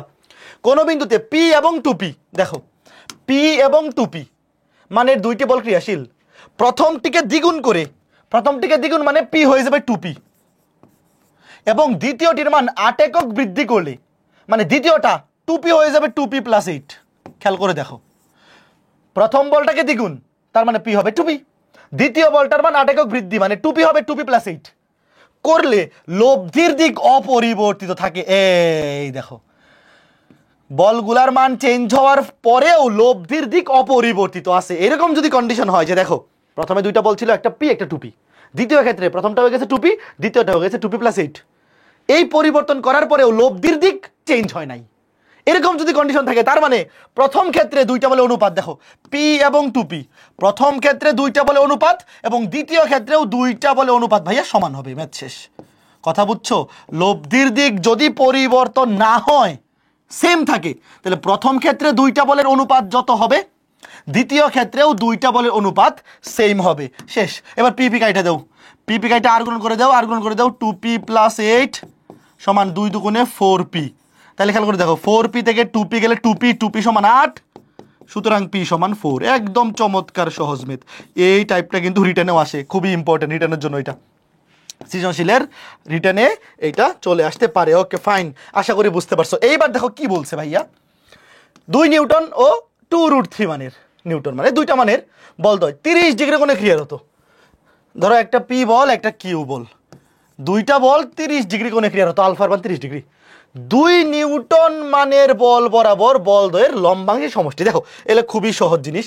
ধরো এই যে এইটা এই বরাবর 2 নিউটন বল ক্রিয়াশীল আর এটা 30 ডিগ্রি কোণে, ধরো এই যে 30 ডিগ্রি কোণে আরেকটা বল ক্রিয়াশীল 2√3, ধরো এই যে এই বিন্দুতে 30 ডিগ্রি কোণে। তোমাকে বলছে 2 নিউটন বল বরাবর লম্বাংশের সমষ্টি। ভাই তো দেখো 2 নিউটন বরাবর 2 নিউটনের লম্বাংশ কত? 2 cos 0। কারণ কি দেখো আমরা এই যে এই বরাবর লম্বাংশ নিব 2 নিউটন বরাবর, ধরো এই যে এই বরাবর আমরা এই বরাবর লম্বাংশ নিব, এটা অন্য কালার করে দিই, ধরো এই যে, তাইলে এই দিক বরাবর 2 নিউটন যেহেতু একই দিকে ক্রিয়ারত, তাই একই দিকে ক্রিয়ারত থাকলে মধ্যবর্তী কোণ তো 0, তাহলে 2 নিউটন বরাবর 2 নিউটনের লম্বাংশ হচ্ছে 2 cos 0 আর 2 নিউটন বরাবর 2√3 এটার লম্বাংশ হতো 2√3 cos 30, 2√3 cos 30, এটা তো একদম সহজ উপাংশের জিনিস, কথা বুঝছো? শেষ, এটাই উত্তর। দেখো 2 নিউটন বরাবর 2 নিউটন, কোনো একটা দিক বরাবর তার নিজের লম্বাংশ তো সে নিজেই, cos 0 মান কিন্তু 1, এটা কিন্তু লেখা লাগে না, cos 0 আসলে লেখা লাগে না, কোনো একটা নির্দিষ্ট বল বরাবর তার নিজের লম্বাংশ সে নিজেই, তার মানে শুধু 2, আর cos 0 মান তো 1। আর এই 2 নিউটন বরাবর 2√3, এটার লম্বাংশ কত? 2√3 cos 30, তা কত আসে? 2 প্লাস 2√3 cos 30 5, মান কত আসছে ভাইয়া? 1 and only full and final 5 হচ্ছে অ্যান্সার। ওকে, একদম সিম্পল ম্যাথ, একদম সিম্পল ম্যাথ। তারপরে এটাতে কি বলছে দেখো, এক বিন্দুতে ক্রিয়ারত পি ও কিউ বল দিয়ে লব্ধি আর, উভয় দিকে যথাক্রমে 30 ও 60 ডিগ্রি করে আনত। ভাই খুবই সহজ ম্যাথ, উভয় দিকে 30, দেখো পি এর দিকে 30, কিউ এর দিকে 60, সিরিয়াল অনুযায়ী দিবা। ধরো পি ও কিউ দুইটা বল দিয়ে লব্ধি আর, উভয় দিকে যথাক্রমে পি এর সাথে 30, মনে মনে চিন্তা করো, সিরিয়াল অনুযায়ী নিবা, কিন্তু পি এর সাথে 30, কিউ এর সাথে 60 ডিগ্রি কোণে আনত। তোমাকে বলছে পি এবং কিউ এর অনুপাত, তোমাকে আমি একটু চিত্রটা দেখাই। ধরো এই যে পি, এই যে কিউ, এটা কিন্তু 90 ডিগ্রি সমকোণে আছে। কেন? দেখো 30 আর 60 কিন্তু 90 হয়। চিত্রটা নর্মালি রাফ আঁকাচ্ছি, বাট এতটুকু জিনিস তো বোঝা উচিত যে 30 আর 60 যেহেতু 90, তাহলে পি আর কিউ কিভাবে আছে?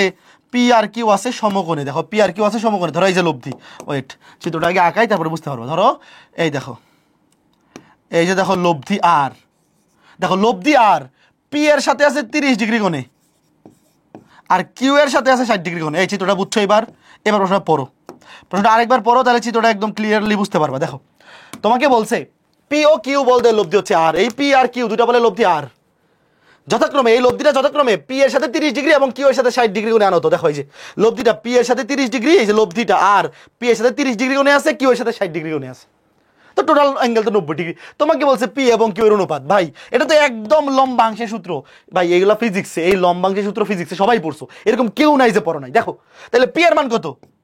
আর cos 30, আর cos 30, দেখো এই লব্ধিটার পি বরাবর উপাংশ আর cos 30, যেহেতু পি এর সাথে অ্যাঙ্গেল 30 ডিগ্রি, তাহলে আর cos 30, আর কিউ বরাবর উপাংশ, কিউ সমান আর cos 60, আর cos 60, যেহেতু কিউ এর সাথে আর এর অ্যাঙ্গেল হচ্ছে 60, যেই বরাবর লম্বাংশ বা উপাংশ নিব অ্যাঙ্গেলটা তার সাথেই যদি থাকে তাহলে ডিরেক্ট cos হবে।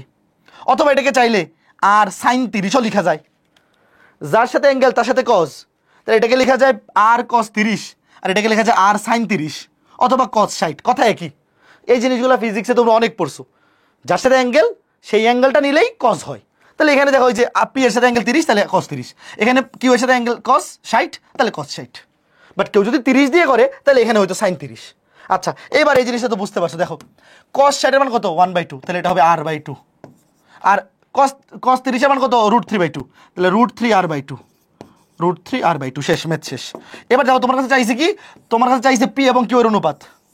দেখো চাইছে পি এবং কিউ এর অনুপাত, পি এবং কিউ এর অনুপাত মানে কি? P divide by q, p divide by q. দেখো ভাগ করো, আগে লিখে বসাই। দেখো √3r/2, √3r/2, আর এটা হচ্ছে r/2, r/2। দেখো আর আর কাটা, আর আর কাটা, 2 কাটা, থাকতে শুধু √3, নিচে কিছু নাই, নিচে কিছু নাই মানে মনে মনে 1 আছে। তাহলে উত্তর কি হবে? √3 অনুপাত 1, √3 অনুপাত 1। আশা করি বুঝতে পেরেছো, খুবই চমৎকার জিনিস, √3 অনুপাত 1। ঠিক আছে ছোট্ট বন্ধুরা, এই লম্বাংশের সূত্রগুলো তোমরা ফিজিক্সে এত বেশি পড়ছো যে এই লম্বাংশগুলো এখন একদম মুখস্থ হয়ে যাওয়ার কথা, মুখস্থ হয়ে যাওয়ার কথা। ভাই যার সাথে অ্যাঙ্গেল সেই দিকে উপাংশ মানে লম্বাংশ নিলে cos হয়, তাইলে পি এর দিকে হবে আর cos 30, আর কিউ এর দিকে অ্যাঙ্গেল যেহেতু 60, আর cos 60।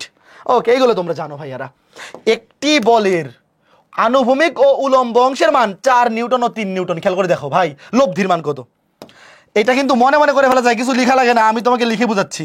ধরো ধরো এখানে এই দেখো একটা বল হচ্ছে আর, এই আর এর অনুভূমিক উপাংশ হচ্ছে ধরো 4 নিউটন, আর উলম্ব উপাংশ কত? 3 নিউটন। ভাই অনুভূমিক উপাংশ এবং উলম্ব উপাংশের মধ্যবর্তী কোণ কত ডিগ্রি? অবশ্যই আলফা সমান 90 ডিগ্রি। এতটুকু বুঝলেই কাজ শেষ। তোমাকে বলছে আর এর মান কত, কথা বুঝছো? এই ম্যাথ কিন্তু প্রশ্ন দেখে অ্যান্সার লিখে ফেলা যায়।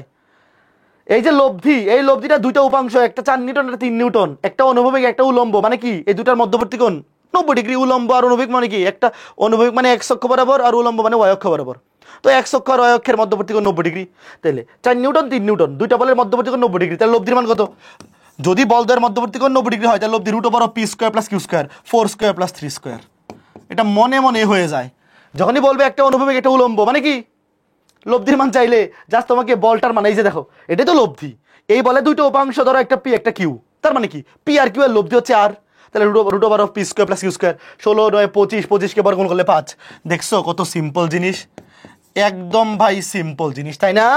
একেবারে সিম্পল। তো এইটা গেল কি, এইটা গেল লম্বাংশের বেলায়। লম্বাংশের বেলায় যখন মধ্যবর্তী কোণ 90 ডিগ্রি, বল দুইটার বা উপাংশ দুইটার, আর এর উপাংশ দুইটা p আর q, মানে কি p আর q এর লব্ধি হচ্ছে r, একই তো কথা। তো যখন মধ্যবর্তী অ্যাঙ্গেল টোটাল আলফা 90 ডিগ্রি, তখন এই লম্বাংশের সূত্রগুলো ডিরেক্ট বসিয়ে দিতে পারবো। বাট যদি মধ্যবর্তী কোণ 90 ডিগ্রি না হয়ে অন্য কিছু হয়, ধরো এই যে p এবং q দুইটার লব্ধি হচ্ছে r, অথবা উল্টা করে বলা যায় এই যে r বলের দুটো উপাংশ একটা p একটা q, এই দুইটা বলের মধ্যবর্তী কোণ যদি 90 ডিগ্রি না হয়, দেখো এখানে কিন্তু 90 ডিগ্রি না, চিত্র দেখেই তো বোঝা যাচ্ছে p এবং q, চিত্র দেখে বোঝা যাচ্ছে না যে এখানে p এবং q এই দুইটা বলের মধ্যবর্তী কোণ কিন্তু 90 ডিগ্রি না, 90 ডিগ্রি থেকে ছোট। ধরো এই অ্যাঙ্গেলটা, ধরো লব্ধির সাথে p এর অ্যাঙ্গেলটা হচ্ছে আলফা আর লব্ধির সাথে q এর অ্যাঙ্গেলটা হচ্ছে বিটা, তো এই দুইটার যোগফল যদি 90 ডিগ্রি হয় তাহলে তো লম্বাংশের সূত্র ডিরেক্ট বসে যাবে।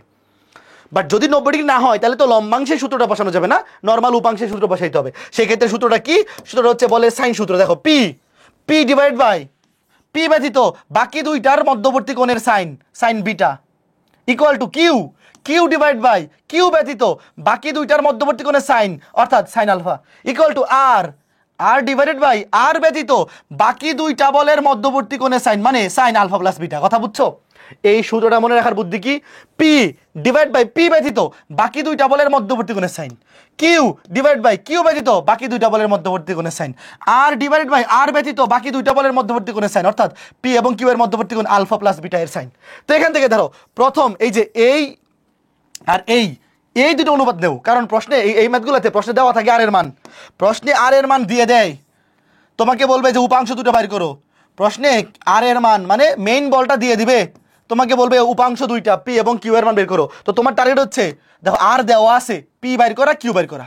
তো প্রথমে তুমি p divide by sine beta সমান r divide by sine alpha plus beta লিখো, তাহলে এখান থেকে p সমান আসবে r into sine beta divide by sine alpha plus beta.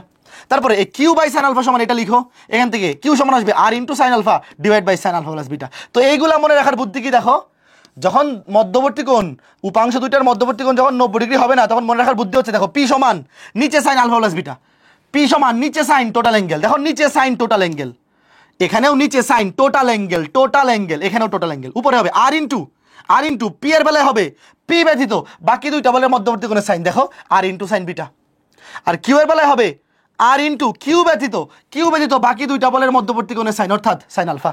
এই মনে থাকবে p আর q হচ্ছে r এর দুইটা উপাংশ, তাহলে অবশ্যই এই উপাংশের মানগুলো r দিয়ে শুরু হবে, r ইন্টু সামথিং, তাহলে r ইন্টু p এর বেলায় p ব্যতীত বাকি দুইটার মধ্যবর্তী কোণের সাইন, অর্থাৎ r ইন্টু সাইন বিটা নিচে সাইন টোটাল অ্যাঙ্গেল, q এর বেলায় r ইন্টু q ব্যতীত বাকি দুইটা বলের মধ্যবর্তী কোণের sine r into sine alpha divide by sine total angle.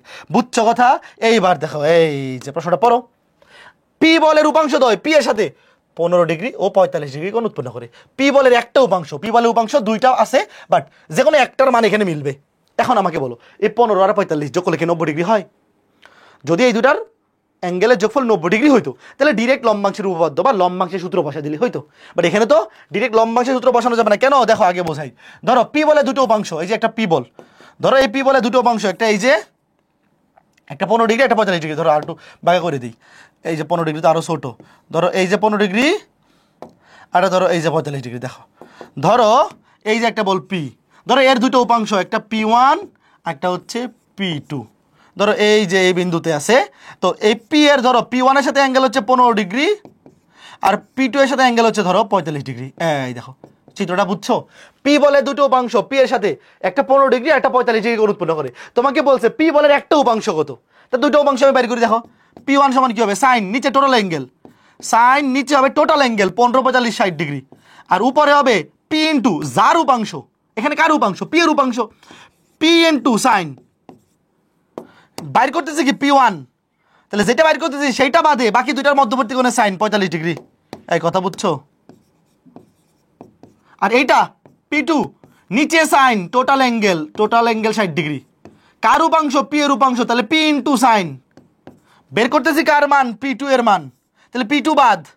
P two ছাড়া বাকি দুইটার মধ্যবর্তী কোণ কত ডিগ্রি? 15 ডিগ্রি। এবার ক্যালকুলেটর দিয়ে সলভ করে দেখো কোনটা মিলে।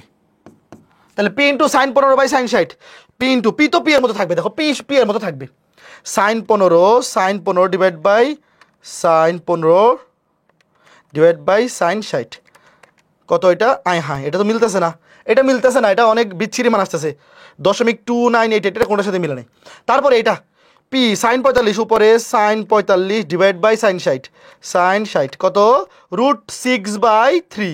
এই √6/3 পি, √6 কে তো কাটাকাটি করা যাবে, দেখো √6 ডিভাইড বাই 3 ইন্টু পি। তো দেখো √6/3 কে কি লেখা যায় খেয়াল করে দেখো, এটাকে লেখা যায় √3 ইন্টু √2, √3 ইন্টু √2, তাই না? 3 দুগুণে 6, তাহলে কাটাকাটি করলে উপরে √2 নিচে √3, উপরে √2 নিচে √3 পি। এই যে কথা বুঝছো?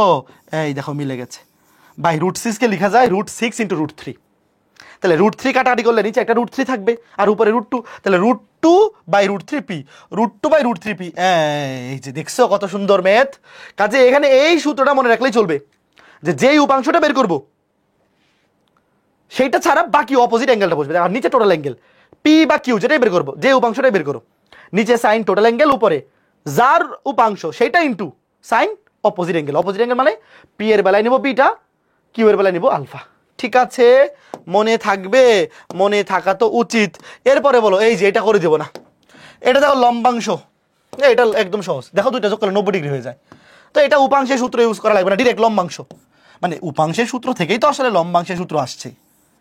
দেখো এটা তো আসলে ডিফারেন্ট সূত্র না, যখন আলফা আর বিটা, আলফা প্লাস বিটা যোগ করলে যখন 90 ডিগ্রি হয়ে যায় তখনই তো ডিরেক্ট লম্বাংশের সূত্রটা, যে যার সাথে বা যেই বরাবর উপাংশ বের করবো, লম্বাংশ বের করবো, সেটার দিকে হবে কজ ইন্টু সেই অ্যাঙ্গেলটা, শেষ।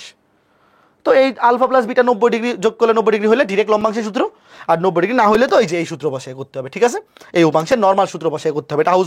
এটা হাউস ওয়াইফ, ওকে ফাইন। এরপরে এগুলো আর করে দিব না, এগুলো নিজেরা করবা, এগুলো অবশ্যই পারা উচিত, দেখো অবশ্যই এগুলা পারা উচিত, এগুলা নিজেরা করবা। মানে এরকম বহুপদী সমপদী সূচক প্রশ্ন পরীক্ষা আসলে কিন্তু নিজে নিজে পারতে হবে।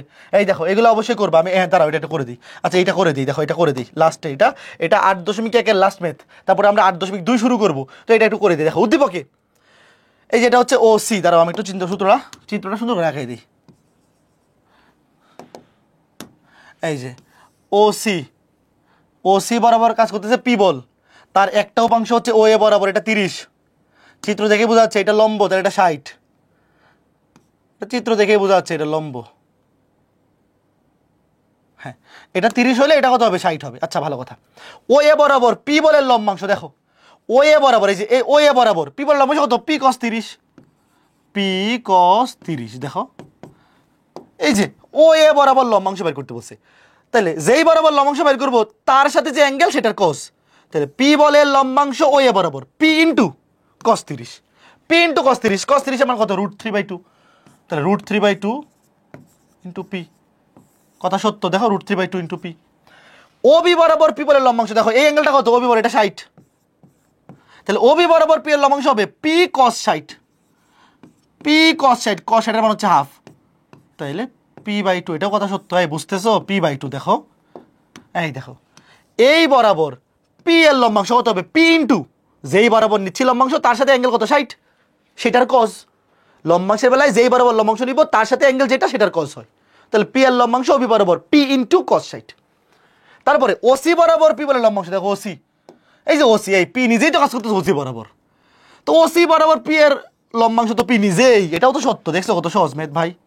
এই দেখো পি নিজেই কাজ করতেছে ওসি বরাবর, তাহলে ওসি বরাবর পি এর লম্বাংশ পি cos 0, কারণ ওসি বরাবর পি এর অ্যাঙ্গেল 0, পি cos 0 মানে শুধু পি, কারণ cos 0 এর মান 1। এই বুঝছো? এরই মাধ্যমে আমাদের 8.1 শেষ হইলো। 8.1 শেষ হলো, এখন আমরা 8.2 শুরু করব। ভাইয়া স্থিতিবিদ্যা অধ্যায়ের 8.1 থেকেই ম্যাক্সিমাম এমসিকিউ আসে। স্থিতিবিদ্যা অধ্যায় থেকে ধরো 25 ব্যাচ, তোমাদের তো শর্ট সিলেবাস, 4টা এমসিকিউ আসবে। দেখা যাবে 4টা এমসিকিউ এর মধ্যে 2টা এমসিকিউ আসছে 8.1 থেকে, 8.2 থেকে একটা, 8.3 থেকে একটা। তো এই দুইটা এমসিকিউ আসলে জাস্ট সামান্তরিক সূত্র দিয়ে করে ফেলা যায়, দেখছোই তো 8.1 যতগুলো ম্যাথ আছে সবগুলো টাইপ সামান্তরিক সূত্রের ম্যাথ। আর ফিজিক্সে তোমরা অন্য কোনো অধ্যায় পড়ো না পড়ো, অ্যাটলিস্ট ভেক্টরের সামান্তরিক সূত্র, লম্বাংশ, এই টপিকটা ভালো মতো পড়ছোই অ্যাটলিস্ট।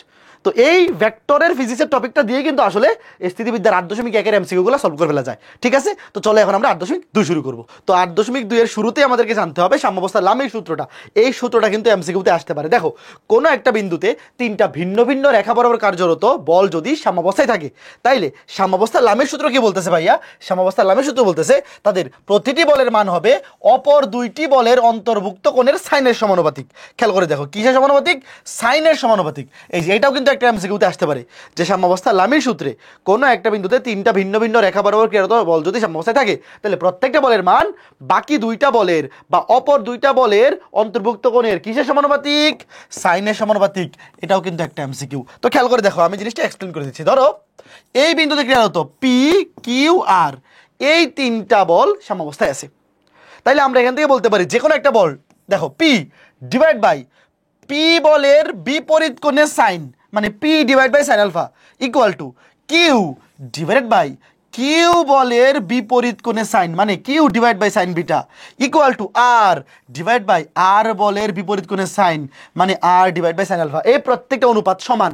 কথা বুঝছো? খেয়াল করে দেখো, P divide by sine alpha equal to Q divide by sine beta equal to R divide by sine beta. এই প্রত্যেকটা অনুপাতের মান সমান। তাহলে আমরা মনে রাখবো কিভাবে? যে কোনো একটা বল, ধরো পি ডিভাইড বাই পি ব্যতীত বাকি দুইটা বলের মধ্যবর্তী কোণের সাইন, দেখো পি এবং এই পি ব্যতীত বাকি দুইটা বলের অন্তর্ভুক্ত কোণের সাইনের অনুপাত, এবং কিউ ডিভাইড বাই কিউ ব্যতীত বাকি দুইটা বলের অন্তর্ভুক্ত কোণের সাইনের অনুপাত, এবং আর ডিভাইড বাই আর ব্যতীত বাকি দুইটা বলের অন্তর্ভুক্ত কোণের সাইনের অনুপাত। এই অনুপাতগুলো কি?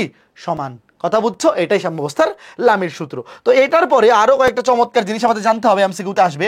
শোনো, যখন দুইটা সমান সমান বল, দেখো দুইটা সমান সমান বল যখন, ধরো এটাও পি এটাও পি, 180 ডিগ্রি কোণে ক্রিয়া করে, তখন তাদের লব্ধি কত হয় ভাইয়া? তখন কিন্তু লব্ধি হয় 0। মনে আছে?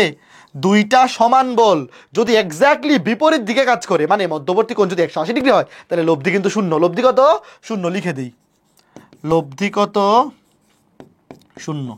ঠিক একইভাবে তিনটা বলের বেলায় দেখো, তিনটা সমান সমান বল, ধরো এই যে পি, এই যে পি, এই যে পি, তিনটা সমান সমান বল যদি ভাইয়া পরস্পর 120 ডিগ্রি কোণে ক্রিয়া করে, তাহলে এদের লব্ধিও 0 হবে। এদের লব্ধিও কত হবে? 0। এটা মনে রাখার একটা বুদ্ধি আছে, আমি বলে দিচ্ছি। শোনো, দুইটা সমান সমান বলে লব্ধি 0 হওয়ার ক্ষেত্রে টোটাল 360 ডিগ্রি ফুল একটা অ্যাঙ্গেল ঘুরে আসলে কত? 360। সেটা বল কয়টা? দুইটা। বলের সংখ্যা দিয়ে ভাগ করবা, 360কে 2 দিয়ে ভাগ করলে হয় 180। তো দুইটা সমান বল যদি 180 ডিগ্রি কোণে ক্রিয়া করে, তাহলে লব্ধি 0। আর তিনটা সমান বলের বেলায় 360কে 3 দিয়ে ভাগ করো, ভাগশেষ কত? 120 ডিগ্রি। তো তিনটা সমান বল যদি পরস্পর 120 ডিগ্রি কোণে ক্রিয়া করে, তাহলে এখানেও লব্ধি 0। লব্ধি কত? 0। কথা বুঝছো? তিনটা সমান সমান বল, বলগুলোর মান কিন্তু সমান হইতে হবে। যদি তিনটা বলের মান সমান হয় এবং এরা পরস্পর 120 ডিগ্রি কোণে ক্রিয়া করে, তাহলে লব্ধি কত? 0। তাহলে বলো তো চারটা বলের বেলায় কত হবে? চারটা বলের বেলায় সমান বলে, অবশ্যই সমান বল, চারটা সমান সমান বল কত ডিগ্রি কোণে পরস্পর কত ডিগ্রি কোণে ক্রিয়া করলে লব্ধি 0 হবে? 360কে 4 দিয়ে ভাগ করো, কত হয়? 90। কথা বুঝছো?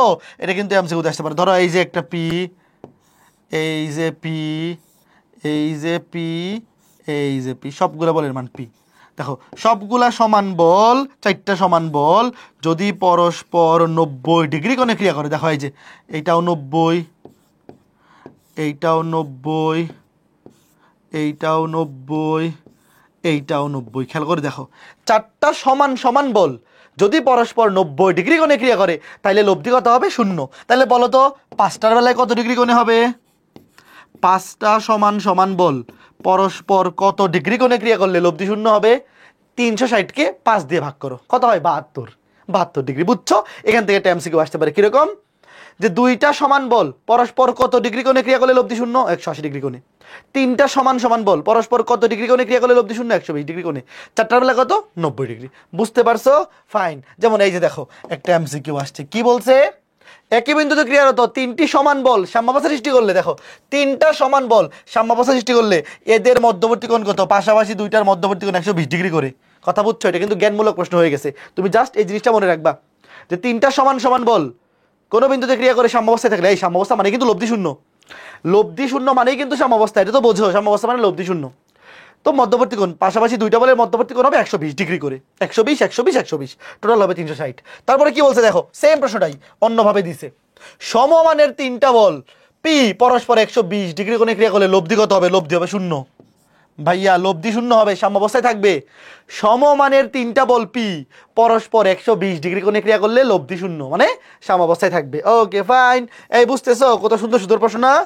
এইবার দেখো এই যে এটা সাম্যাবস্থা লামের সূত্র দিয়ে করবো। কি বলছে দেখো, T1 T2 W ভারসাম্য অবস্থায় থাকলে, দেখো ভারসাম্য অবস্থায় মানে সাম্যাবস্থায়, সাম্যাবস্থা লামের সূত্রটা একটু আগে পড়ে আসলাম।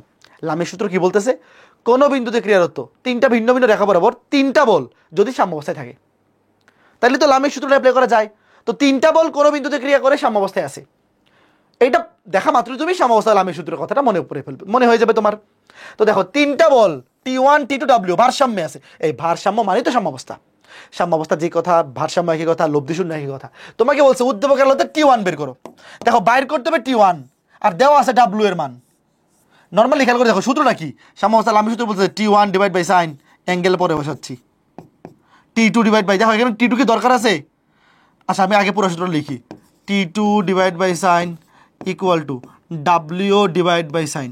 দেখো ভাই এখানে দেওয়া আছে W, বের করবো T1, তো T2 তো চায় নাই, প্রশ্নে তো T2 চায় নাই, তো প্রশ্নে যেহেতু T2 বের করতে বলে নাই, শুধু শুধু এটা লেখা তো লাভ নাই, এই T2 লেখা লাভ নাই, তুমি ডিরেক্ট লিখো T1 বাই সাইন সমান W বাই সাইন, এখানে বসায় দিলেই ম্যাচ শেষ। এখন দেখো T1 এর নিচে অ্যাঙ্গেল কত বসবে ভাইয়া মনে আছে? এই দেখো এই যে সি বিন্দুতে একটা বস্তু ঝুলাই দিছে W ওজনের, এই যে W ওজনের বস্তু সি বিন্দুতে ঝুলাই দিছে, হ্যাঁ এই দেখো এই যে গোল, এটা হচ্ছে বড় বস্তুটা, ধরো এটাই বস্তুটা, W ওজনের বস্তু ঝুলাই দিছে সি বিন্দুতে, হ্যাঁ। তো এখন খেয়াল করে দেখো T1 এর নিচে অ্যাঙ্গেল বসবে T1 ব্যতীত, এই যে দেখো এটা T1, এটা T1, এটা T2, তো T1 এর নিচে অ্যাঙ্গেল বসবে T1 ব্যতীত বাকি দুইটার মধ্যবর্তী কোণ, এই যে এতটুকু, দেখো W এবং দেখো T1 এর নিচে বসবে T1 ব্যতীত W এবং T2, এই দুইটার মধ্যবর্তী কোণ কত? এতটুকু, এই যে এটা, তাহলে এটুক যদি 45 হয় এটা 135, কারণ এই পুরোটা তো 180। কথা বুঝছো? T1 এর নিচে বসবে সাইন 135 ডিগ্রি। ওকে ফাইন, এরপরে দেখো W এর নিচে কি বসবে?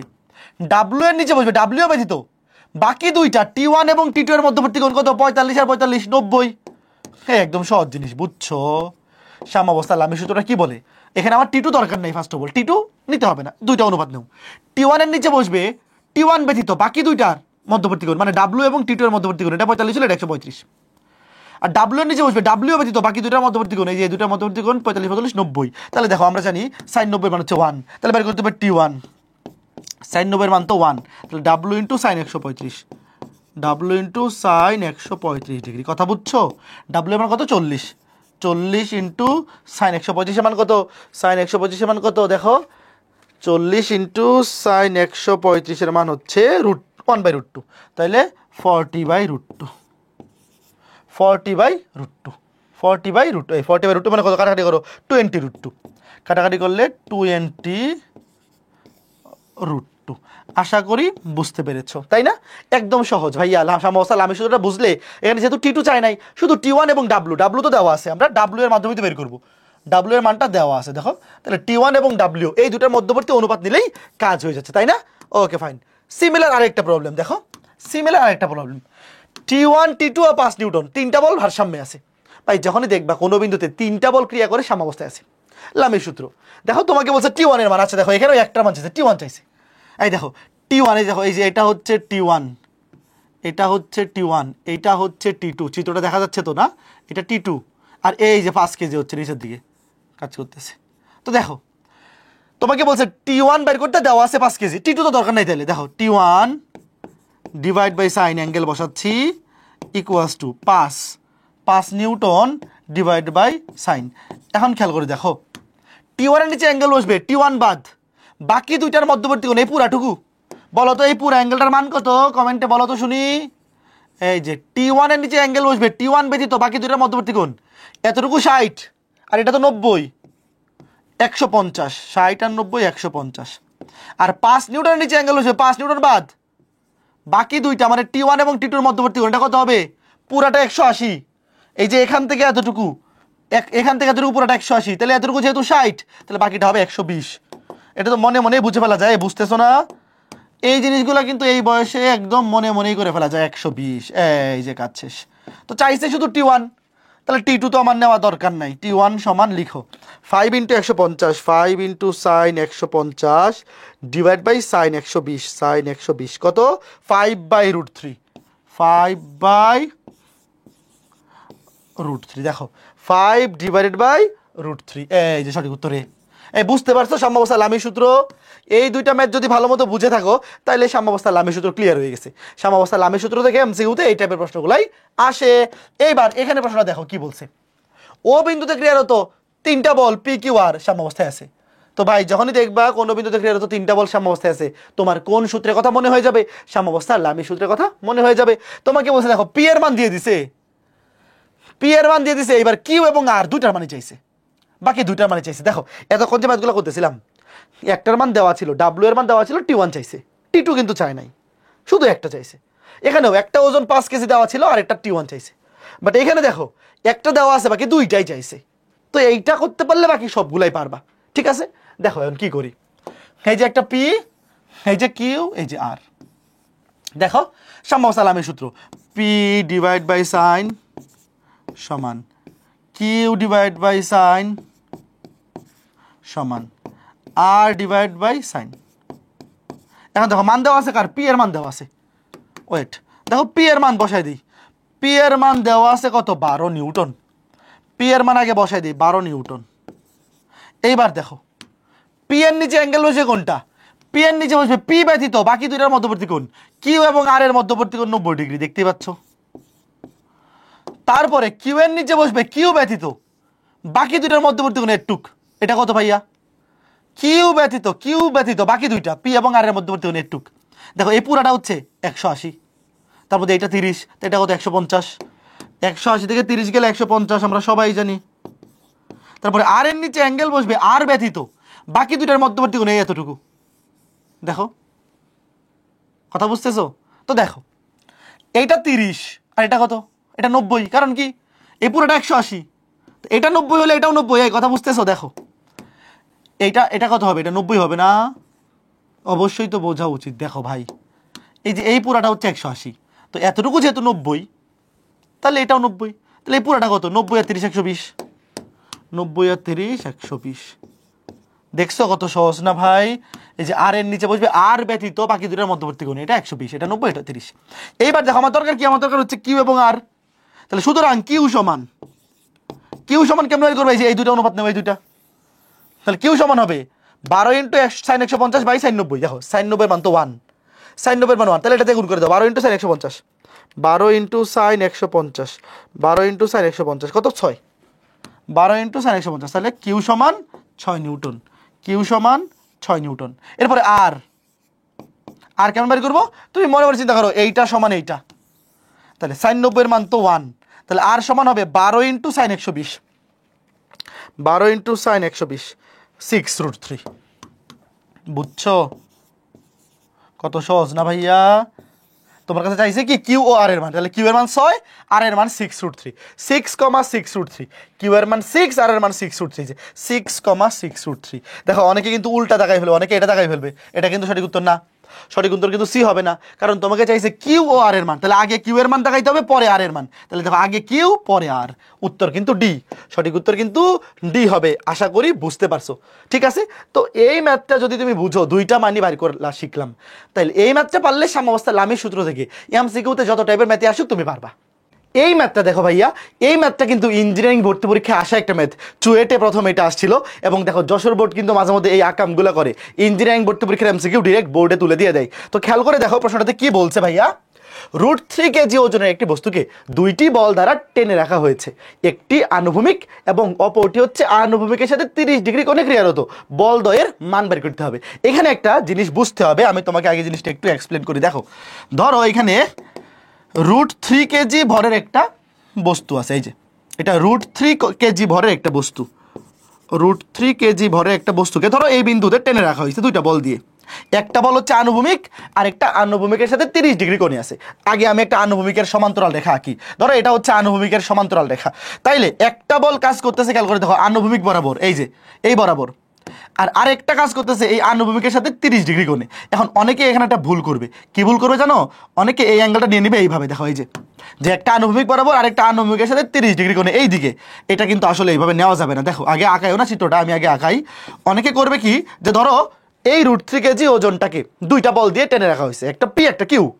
তো পি বলটা আনুভূমিক, এটা ঠিক আছে। কিউ বলটা আনুভূমিকের সাথে 30 ডিগ্রি কোণে আছে। তো অনেকের চিত্রটা এইভাবে আঁকাবে, ভাই এইভাবে আঁকাইলে হবে না। কারণ কি, খেয়াল করে দেখো, এই পি আর কিউ দুইটা যদি এদিকে কাজ করে, তাহলে এই দুইটা বল কখনোই এই বস্তুটাকে এখানে স্থির অবস্থায় রাখবে না, এটা টেনে এইদিকে নিয়ে চলে যাবে। তুমি জিনিসটা একটু চিন্তা করো, খুব সহজ জিনিস, যে এই দুইটার লব্ধি কোন দিকে হবে? এই দিকে হবে। তাহলে এই বস্তুটা তো এই দিকে যেতে থাকবে না, কথা বুঝছো? তাইলে এখানে আসলে ঘটনাটা কি হবে, এই জিনিসটাই বুঝতে হবে, যেখানে এই যে কিউ বলটা এটা আনুভূমিকের সাথে 30 ডিগ্রি কোণে ডান দিকে না, এই বাম দিকে হবে, এই যে এই দিকে হবে। খেয়াল করে দেখো, এই যে এই জিনিসটাই বুঝতে হবে।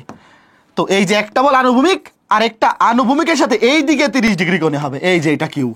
এই দিকে হইলে কি লাভ, খেয়াল করে দেখো।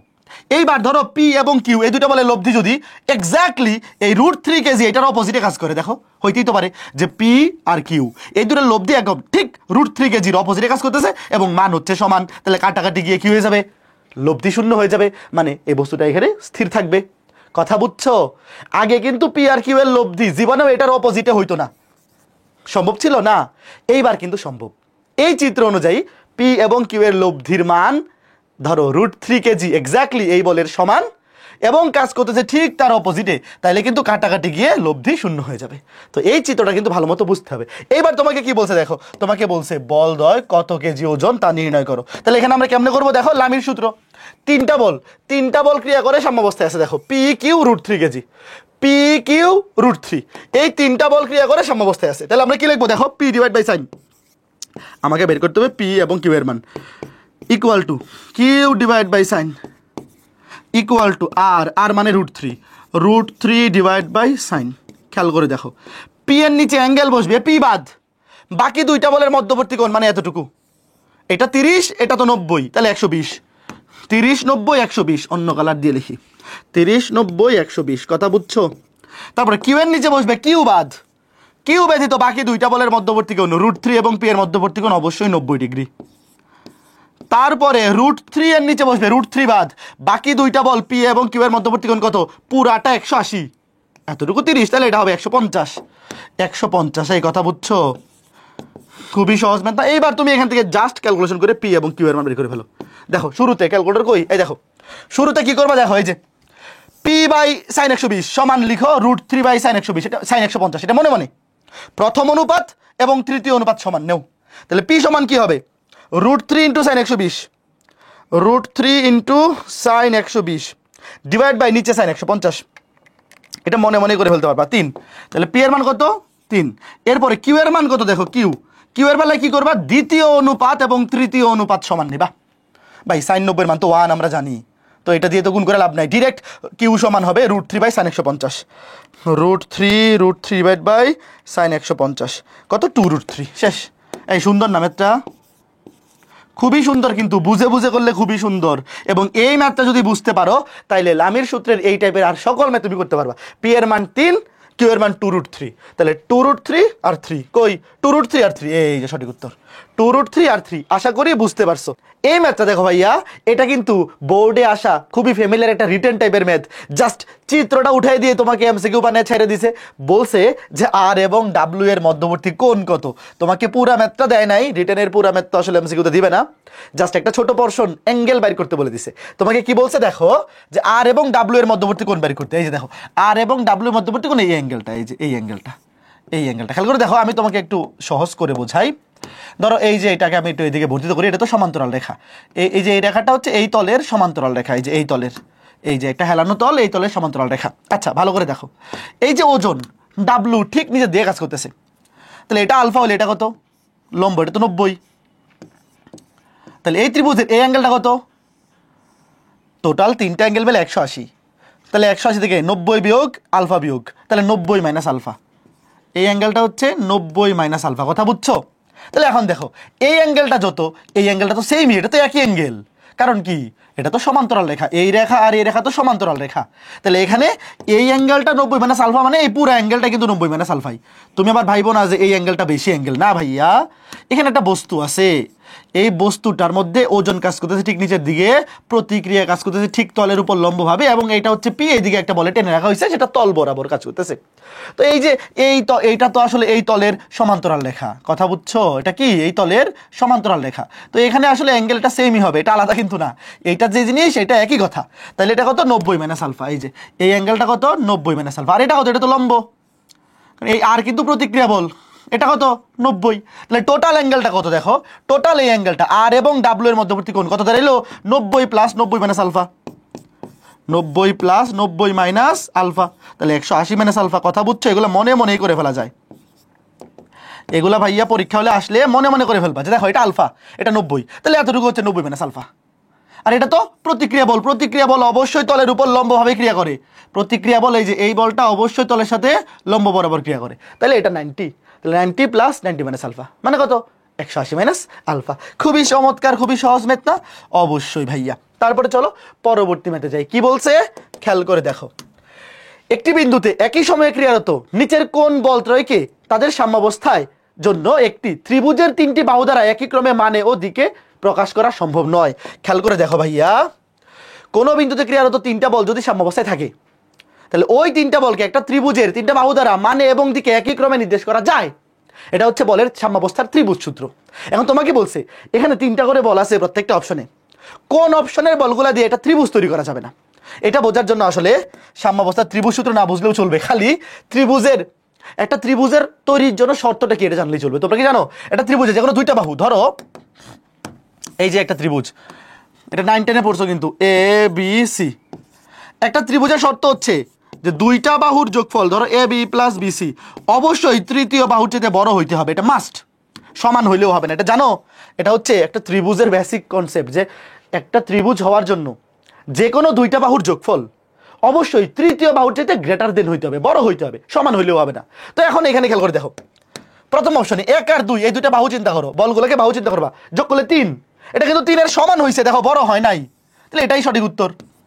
এটা দিয়ে সম্ভব নয়, তোমাকে বলছে সম্ভব নয়। খেয়াল করে দেখো, ত্রিভুজের তিনটি বাহু দ্বারা একই ক্রমে মানে ও দিকে প্রকাশ করা সম্ভব নয়। তাহলে দেখো এই যে 1 আর 2 যোগ করলে হয় 3, এটা 3 এর চেয়ে বড় হইতে হবে, দুইটা বাহুর যোগফল অবশ্যই তৃতীয় বাহু অপেক্ষা বৃহত্তর হইতে হবে, সমান হইলেও হবে না। তাহলে এটাই সঠিক, এখানে ত্রিভুজ সম্ভব না, এখানে এই যে এটা দিয়ে ত্রিভুজ সম্ভব না, বাকিগুলাতে সম্ভব। দেখো 2 আর 3 যোগ করলে 5, দেখো 5 কিন্তু 4 এর চাইতে বড়, 3 আর 4 যোগ করলে 7, 7 কিন্তু 5 এর চাইতে বড়, 3 আর 5 যোগ করলে 8, 8 কিন্তু 7 এর চাইতে বড়। দেখছো বাকিগুলাতে সম্ভব, জাস্ট এ নাম্বার অপশনটাতে সম্ভব না।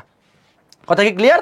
তারপরে একই টাইপের আরেকটা প্রশ্ন, কি বলছে, নিচের কোন বলত্রয় ত্রিভুজের বাহু দ্বারা মানে ওদিকে একই ক্রমে নির্দেশ করলে স্থিতাবস্থায় থাকবে? এই যে স্থিতাবস্থায় থাকবে মানে স্থির অবস্থায় থাকবে। এইবার বলছে স্থির অবস্থায় থাকবে মানে সাম্যাবস্থায় থাকবে। এইবার তোমাকে খুঁজে বের করতে হবে কোনটা দিয়ে ত্রিভুজ তৈরি করা সম্ভব। দেখো আগেরটাতে বলছিল ত্রিভুজ তৈরি করা সম্ভব নয়, এই জন্য এটা সঠিক উত্তর হয়েছে, এটা সম্ভব নয়। এইবার বলছে কোনটার ক্ষেত্রে সাম্যাবস্থায় থাকবে। তো সাম্যাবস্থায় থাকবে কখন? যখন তিনটা বল দ্বারা একটা ত্রিভুজ তৈরি করা যাবে মানে এবং দিকে তিনটা বাহু দ্বারা, তাই না? তো এখানে দেখো কোনটার ক্ষেত্রে ত্রিভুজ সম্ভব। 1 আর 2 যোগ করলে 3, 3 এর চেয়ে বড় হয়নি, এটা সম্ভব না।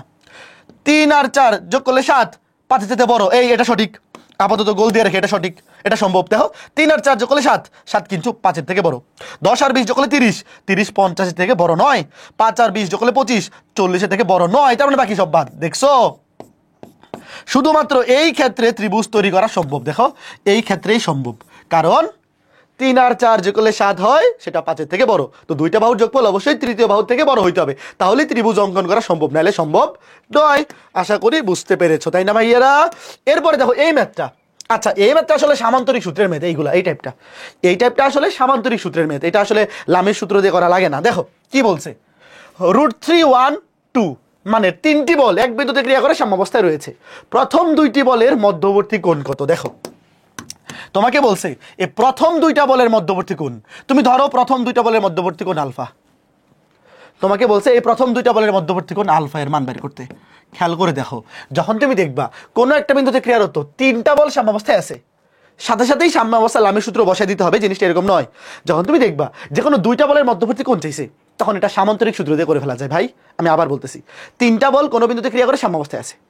যখন তোমাকে বলবে যে কোনো দুইটা বলের অন্তর্ভুক্ত কোণ বের করো, দেখো কি বলছে, দুইটা বলের অন্তর্ভুক্ত কোণ, মানে এখানে প্রথম দুইটা চাইছে, প্রথম দুইটাও চাইতে পারে, শেষের দুইটাও চাইতে পারে, অথবা প্রথম বল এবং শেষ বলের মধ্যবর্তী কোণও চাইতে পারে, যে কোনো একটা চাইলেই হলো। তো যেই দুইটা বলের মধ্যবর্তী কোণ চাইবে সেটাকে তুমি আলফা ধরবা।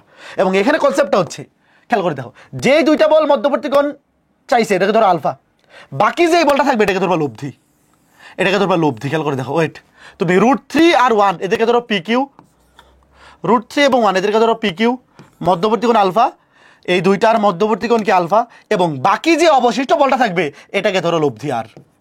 কথা বুঝছো? তাহলে সূত্র বসাই দিবা, আর স্কয়ার সমান p square plus q square plus 2pq cos alpha. আমি আবার বলতেছি, শোনো, তিনটা বল কোনো বিন্দুতে ক্রিয়া করে সাম্যাবস্থায় আছে, মানে হচ্ছে যে কোনো দুইটা বলের লব্ধি, ধরো এই দুইটা বলের লব্ধি হবে এই তৃতীয় বলের সমান। কথা বুঝছো?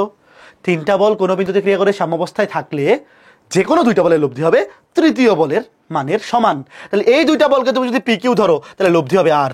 কথা বুঝছো? দেখো, তাইলে লব্ধি স্কয়ার 2 কে স্কয়ার করলে 4 সমান পি স্কয়ার, √3 কে স্কয়ার করলে 3 প্লাস কিউ স্কয়ার 1 কে স্কয়ার করলে 1 প্লাস 2 ইন্টু 1 ইন্টু √3 মানে 2√3 cos আলফা।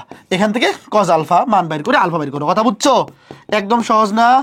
একদম সহজ জিনিস। কিন্তু আমি আবার বলতেছি, আমি আবার তোমাকে বোঝাচ্ছি, শোনো, যেই দুইটা বলের মধ্যবর্তী কোণ বের করতে বলছে, এদের একটাকে ধরবা পি, একটা ধরবা কিউ, এটাকে ধরবা পি, এটাকে ধরবা কিউ, আর বাকি যে বলটা আছে এটাকে ধরবা লব্ধি, বাকি যেই বলটা আছে এটাকে কি ধরবা? লব্ধি। এবার এখান থেকে ক্যালকুলেশন করো, এখান থেকে ক্যালকুলেটর কই রাখলাম? আচ্ছা, ক্যালকুলেটর এইখানে। বুঝছো কথা?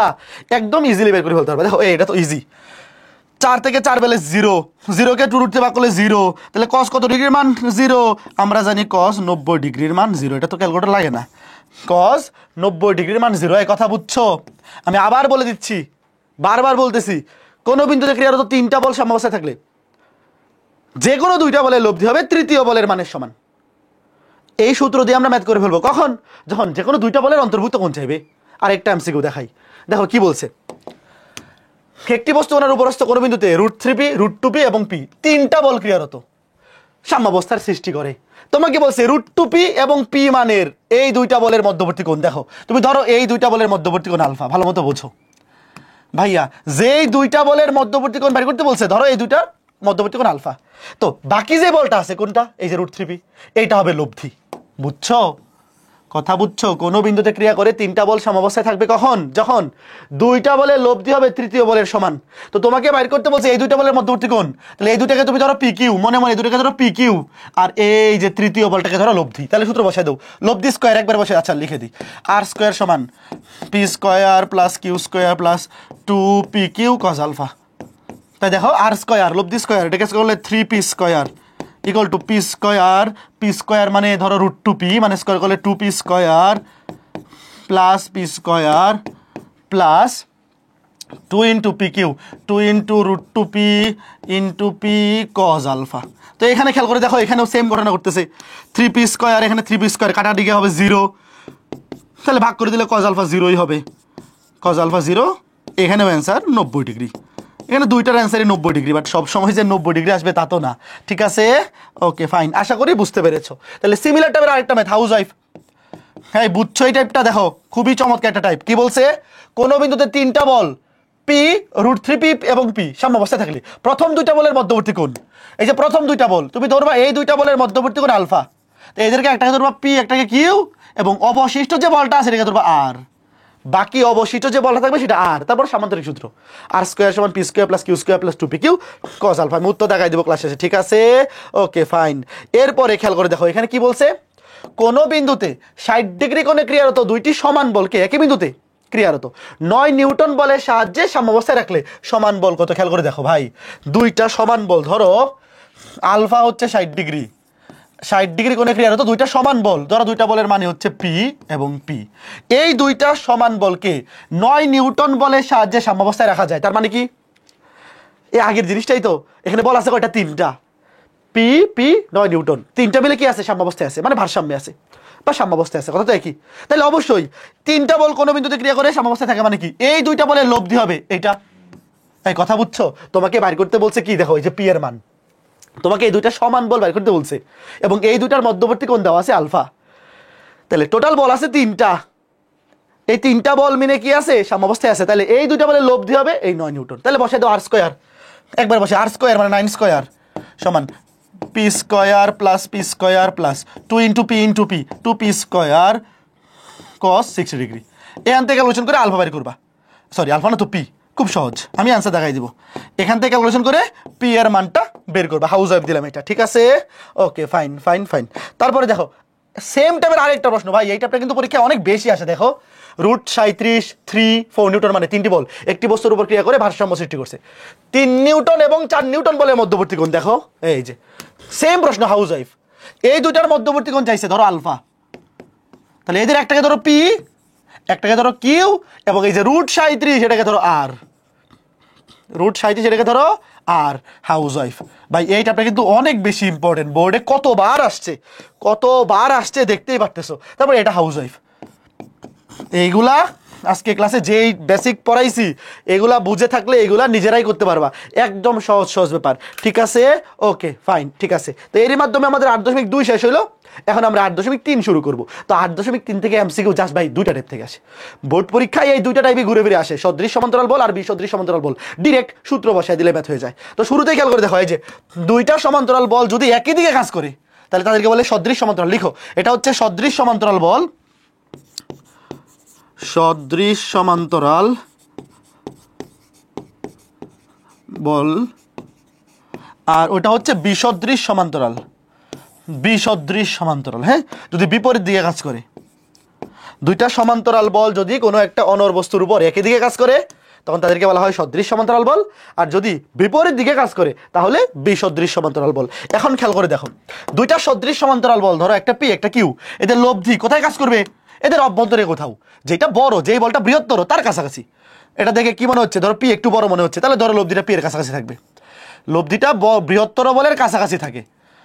তো এই যে লব্ধিটা ধরো সি বিন্দুতে আছে, এবং লব্ধির মান হবে, যেহেতু একই দিকে কাজ করতেছে তাহলে দুইটা বলের যোগফলের সমান। দেখো যেহেতু দুইটা বল একই দিকে ক্রিয়ারত তাহলে লব্ধি কি হবে, এদের যোগফলের সমান।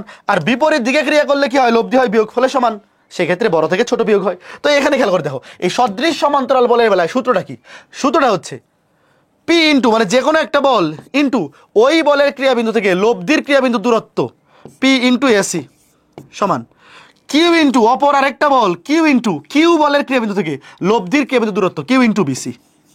এইটা হচ্ছে সূত্র, আমরা এই সূত্র দিয়ে ম্যাথ করে ফেলবো ভাই, এই সূত্র দিয়ে ম্যাথ করে ফেলবো। আবার বলতেছি, সদৃশ সমান্তরাল বলের বেলায় লব্ধির মান কি হয়, দুইটার যোগফলের সমান পি প্লাস কিউ, এবং দুইটা বল যেদিকে কাজ করতেছে লব্ধি একই দিকে কাজ করবে, এবং লব্ধির ক্রিয়াবিন্দুটা বৃহত্তর বলের কাছে থাকবে। এখানে দেখো চিত্র থেকে মনে হচ্ছে পি বড়, তাহলে পি এর কাছে আগাইছি, যদি কিউ বড় হইতো তাহলে কিউ এর কাছে আগাইতাম। তো সূত্রটা হচ্ছে দুইটা বল আছে না p q, p into p বলের ক্রিয়াবিন্দু থেকে লব্ধির দূরত্ব p into AC equal to q into q বলের ক্রিয়াবিন্দু থেকে লব্ধি দূরত্ব কিউ ইন্টু বিসি। এবার এখানে লব্ধি কোথায় কাজ করবে, দেখো এখানে লব্ধি কোথায় কাজ করবে, সদৃশ সমান্তরাল বলের বেলায় লব্ধি কাজ করে দুইটা বলের অভ্যন্তরে কোথাও, কিন্তু বিসদৃশ সমান্তরাল বলের বেলায় এই যে পি বল কাজ করতেছে এ বিন্দুতে, কিউ বল কাজ করতেছে বি বিন্দুতে, তো এই দুইটা বলে লব্ধি এ বি রেখার অভ্যন্তরে কোথাও কাজ করবে না। কোথায় কাজ করবে জানো, বৃহত্তর বল। দেখো এখানে চিত্রে ধরে নাও পি গ্রেটার দেন কিউ, ধরে নাও পি গ্রেটার দেন কিউ, যে বলটা বড় সেই দিকে বর্ধিতাংশের উপর, এবং বৃহত্তর বলটা যেদিকে কাজ করতেছে সেই দিকে কাজ করবে। ধরো এই যে এটা সি বিন্দু, লব্ধির মান কি হবে, বড় থেকে ছোট বিয়োগ, লব্ধির মান হবে বড় থেকে ছোট বিয়োগ। আবার বলতেছি, লব্ধির মান হবে বড় থেকে ছোট বিয়োগ, এটা আমরা জানি। কোথায় কাজ করবে লব্ধি, যে বলটা বৃহত্তর তার দিকে বর্ধিতাংশের উপর, বৃহত্তর বলটা যেদিকে আছে সেই পাশে বর্ধিতাংশের উপর, এবং দিক হবে বৃহত্তর বল যেদিকে কাজ করতে সেদিকে। এবং এখানেও সূত্রটা কিন্তু সেমই, সূত্রটা কিন্তু এখানে আর এখানে সেমই, কি পি ইন্টু পি বলের ক্রিয়াবিন্দু থেকে লব্ধির ক্রিয়াবিন্দুর দূরত্ব পি ইন্টু এসি সমান অপর আরেকটা বল কিউ ইন্টু কিউ বলের ক্রিয়াবিন্দু মানে বি বিন্দু থেকে লব্ধির ক্রিয়াবিন্দু দূরত্ব বিসি। ভাই সূত্রটা কিন্তু সেম, সদৃশ সমান্তরাল বলের বেলায়ও সূত্র যেইটা, বিসদৃশ সমান্তরাল বলের বেলায়ও সূত্রটা কিন্তু সেম, সূত্রটা কিন্তু আলাদা না। ঠিক আছে, মনে রাখা যাবে, অবশ্যই যাবে। তো জাস্ট এতটুকু জিনিস মনে রাখলেই কিন্তু জাস্ট এই দুইটা জিনিস থেকেই 8.3 থেকে এমসিকিউ ভাই খুবই কম আসে বোর্ড পরীক্ষায়, মানে খুবই কম সংখ্যক টাইপের আসে, জাস্ট দুইটা টাইপেরই ম্যাথ আসে। তো দেখো এবং ঘুরাই পেঁচায় না, কি বলছে দেখো, পি ও কিউ দুটি সমান্তরাল বল এবং পি গ্রেটার দেন কিউ হলে নিচের কোনটি সত্য। তাহলে দেখো বলেই দিছে দুইটা সদৃশ সমান্তরাল বল, আচ্ছা দুইটা সমান্তরাল বল বলছে পি গ্রেটার দেন কিউ।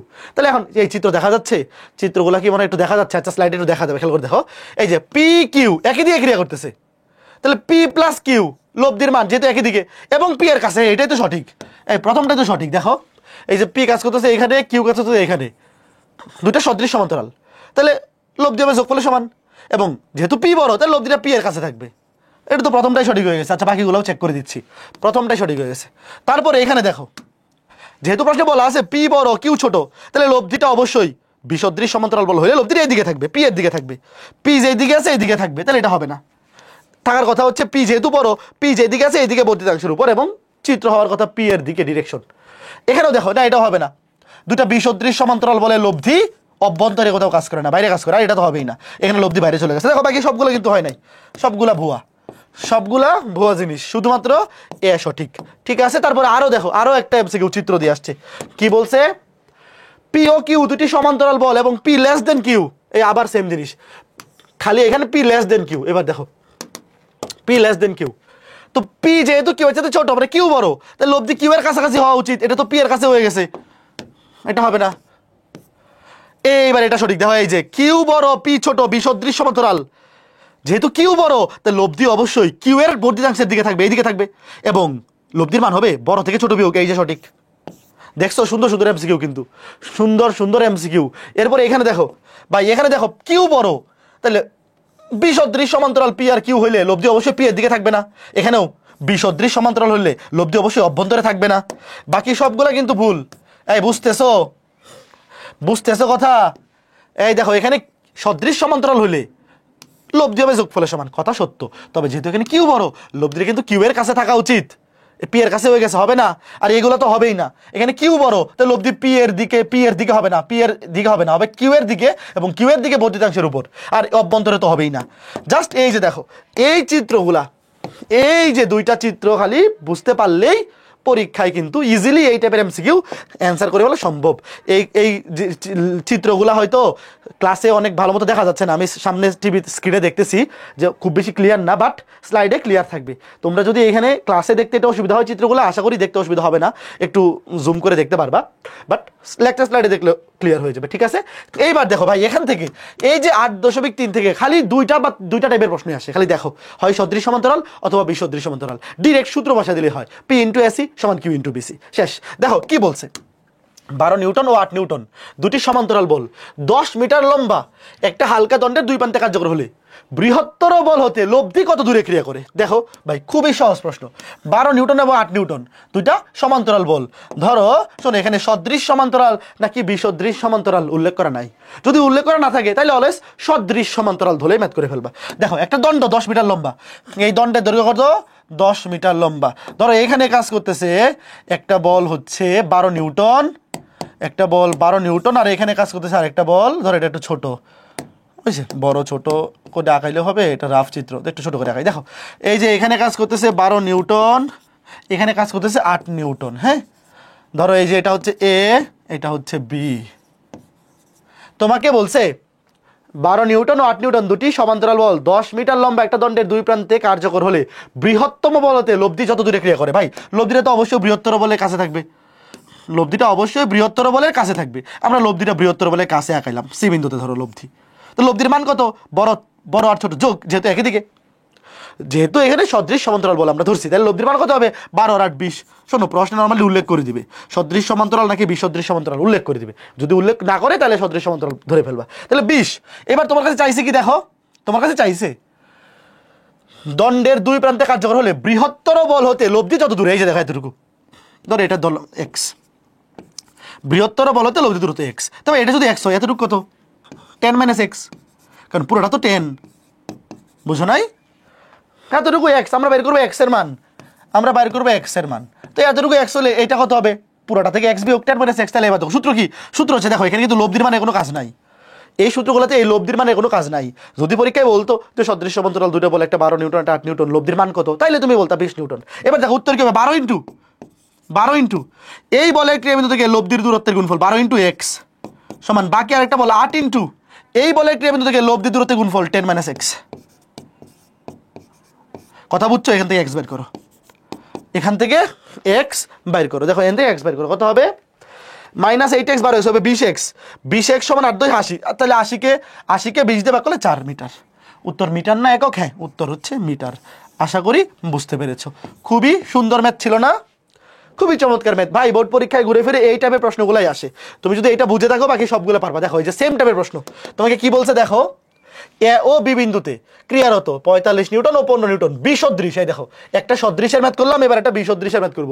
লব্ধি সি বিন্দুতে ক্রিয়া করে এসি সমান 5 মিটার হলে এবি সমান কত? ভাইয়া একদম সহজ ম্যাথ। দেখো এই ম্যাথটা আগেরটা কি করলাম, আগের ম্যাথটা করছি সদৃশ সমান্তরাল, এইটা করব বিসদৃশ সমান্তরাল। এই দুইটা বুঝতে পারলেই এই অধ্যায় শেষ। তো দেখো ধরো এ ও বি বিন্দুতে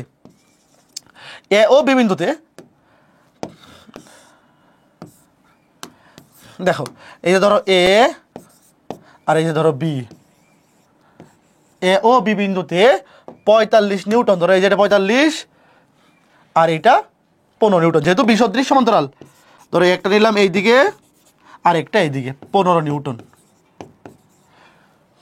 লব্ধি সি বিন্দুতে ক্রিয়া করে, তাহলে তো বলো তো লব্ধি কোন দিকে কাজ করবে? লব্ধি কোথায় কাজ করবে? বৃহত্তর বলটা যেদিকে আছে সেই দিকে, সেই পাশে। তাহলে দেখো দুইটা বলের মধ্যে বৃহত্তর কোনটা? 45। তাহলে 45 যে পাশে আসে সেই পাশের বর্ধিতাংশের উপর লব্ধি কাজ করবে। তাহলে ধরো এই যে লব্ধির ক্রিয়াবিন্দু সি, তো লব্ধির মান কত হবে? যদি এখানে লব্ধির মান কোনো কাজে আসবে না, লব্ধির মান হবে বড় থেকে ছোট বিয়োগ, যেহেতু বিসদৃশ। 45 থেকে 30 গেলে 45 থেকে 15 গেলে 30 নিউটন। এবার দেখো প্রশ্নে বলা আছে এসি, এসি সমান 5 মিটার। এসি সমান 5 মিটার হলে এবি সমান কত? দেখো এবি সমান কত, ধরলাম এটা এক্স। এই প্রশ্ন বুঝছো? দেখো এ এবং বি বিন্দুতে ক্রিয়ারত 45 নিউটন 15 নিউটন, দুটো বিসদৃশ সমান্তরাল বলে লব্ধি সি বিন্দুতে ক্রিয়ারত এসি সমান দেওয়া আছে 5 মিটার। তোমাকে বলছে এবি এর মান কত? যদি সদৃশ সমান্তরাল আর বিসদৃশ সমান্তরালের যে চিত্রগুলো শুরুতে আঁকাই দিয়েছিলাম 8.3 এর শুরুতে, অতটুকু বুঝতে পারলেই কিন্তু এই চিত্রটা আঁকানো সম্ভব। তাহলে এইবার খেয়াল করে দেখো, সূত্র বসাই দেবো। সূত্র কি? এখানে এই যে দেখো লব্ধির মান কিন্তু কোনো কাজে আসবে না। যে কোনো একটা বল 45 কিন্তু এই বলের ক্রিয়াবিন্দু থেকে লব্ধির ক্রিয়াবিন্দু দূরত্ব কত? 5 ইকুয়াল টু আরেকটা বল 15 ইন্টু এই বলের ক্রিয়াবিন্দু থেকে লব্ধির ক্রিয়াবিন্দু দূরত্ব কত? x + 5। এতটুকু x, এতটুকু 5, x + 5। কথা বুঝছো? শেষ। তাহলে কত হবে দেখো, 45 ইন্টু 5 মাইনাস 5 15 75, এটা ইকুয়াল টু হবে 15x। তাহলে 15 দিয়ে ভাগ করলে কত? 10। শেষ। x = 10 metre. সুন্দর ম্যাথ না? এই বুঝছো? খুবই চমৎকার ম্যাথ। এই দুইটা ম্যাথ ভালো মতো বুঝছো? এই দুইটা ম্যাথ ভালো মতো বুঝতে পারলে এই অধ্যায়ের বাকিগুলো সব হাউস ওয়াইফ দিয়ে দেওয়া যাবে। এই তোমরা কি আসলে বুঝছো এই জিনিসটা? একটু দেখো এই দুইটা চিত্র যদি খালি একটু মাথার মধ্যে থাকে তাহলে 8.3 এমসিকিউ সলভ করতে কোনো অসুবিধা হবে না। যে দুইটা এমসিকিউ দেখাইছি এই দুইটা যদি ভালো মতো বুঝে থাকো তাইলে এই টাইপের কোনো এমসিকিউ আর তুমি আটকাবা না। খেয়াল করে দেখো সেম টাইপের প্রশ্ন ভাই, সেম টাইপের প্রশ্ন। কোনো একটি জড়বস্তুর উপর 40 সেন্টিমিটার ব্যবধানে একটা 12 কেজি একটা 8 কেজি, তোমাকে বলছে লব্ধির মান কত? ভাই এটা তো মনে মনে হয়ে যায়। সদৃশ সমান্তরাল বল, তাহলে লব্ধির মান যোগফল 12 আর 8 এ 20। লব্ধির মান কত? 12 8 এ 20। শেষ। তারপরে কি চাইছে লব্ধির ক্রিয়াবিন্দু 12 কেজি ওজনের বলের ক্রিয়াবিন্দু থেকে কত দূরে। ভাই একবার হুবহু এই ম্যাথটা দেখো, একটা 12 একটা 8, এই যে হুবহু এই ম্যাথটা, হুবহু এই ম্যাথটা দেখো 12 8 এটা 10 মিটার। তোমাকে বলছে বৃহত্তর বল হতে লব্ধি কত দূরে? 12 8 10 মিটার। দেখো এখানে 12 8 এটা হচ্ছে 40 সেন্টিমিটার। সবই সেম, খালি 10 জায়গায় 40 বসাবা। হাউস ওয়াইফ হুবহু সেম ভাই। আরগুলো করে দিব না, আর একটা মতো এখানে করে দেওয়ার দরকার নাই।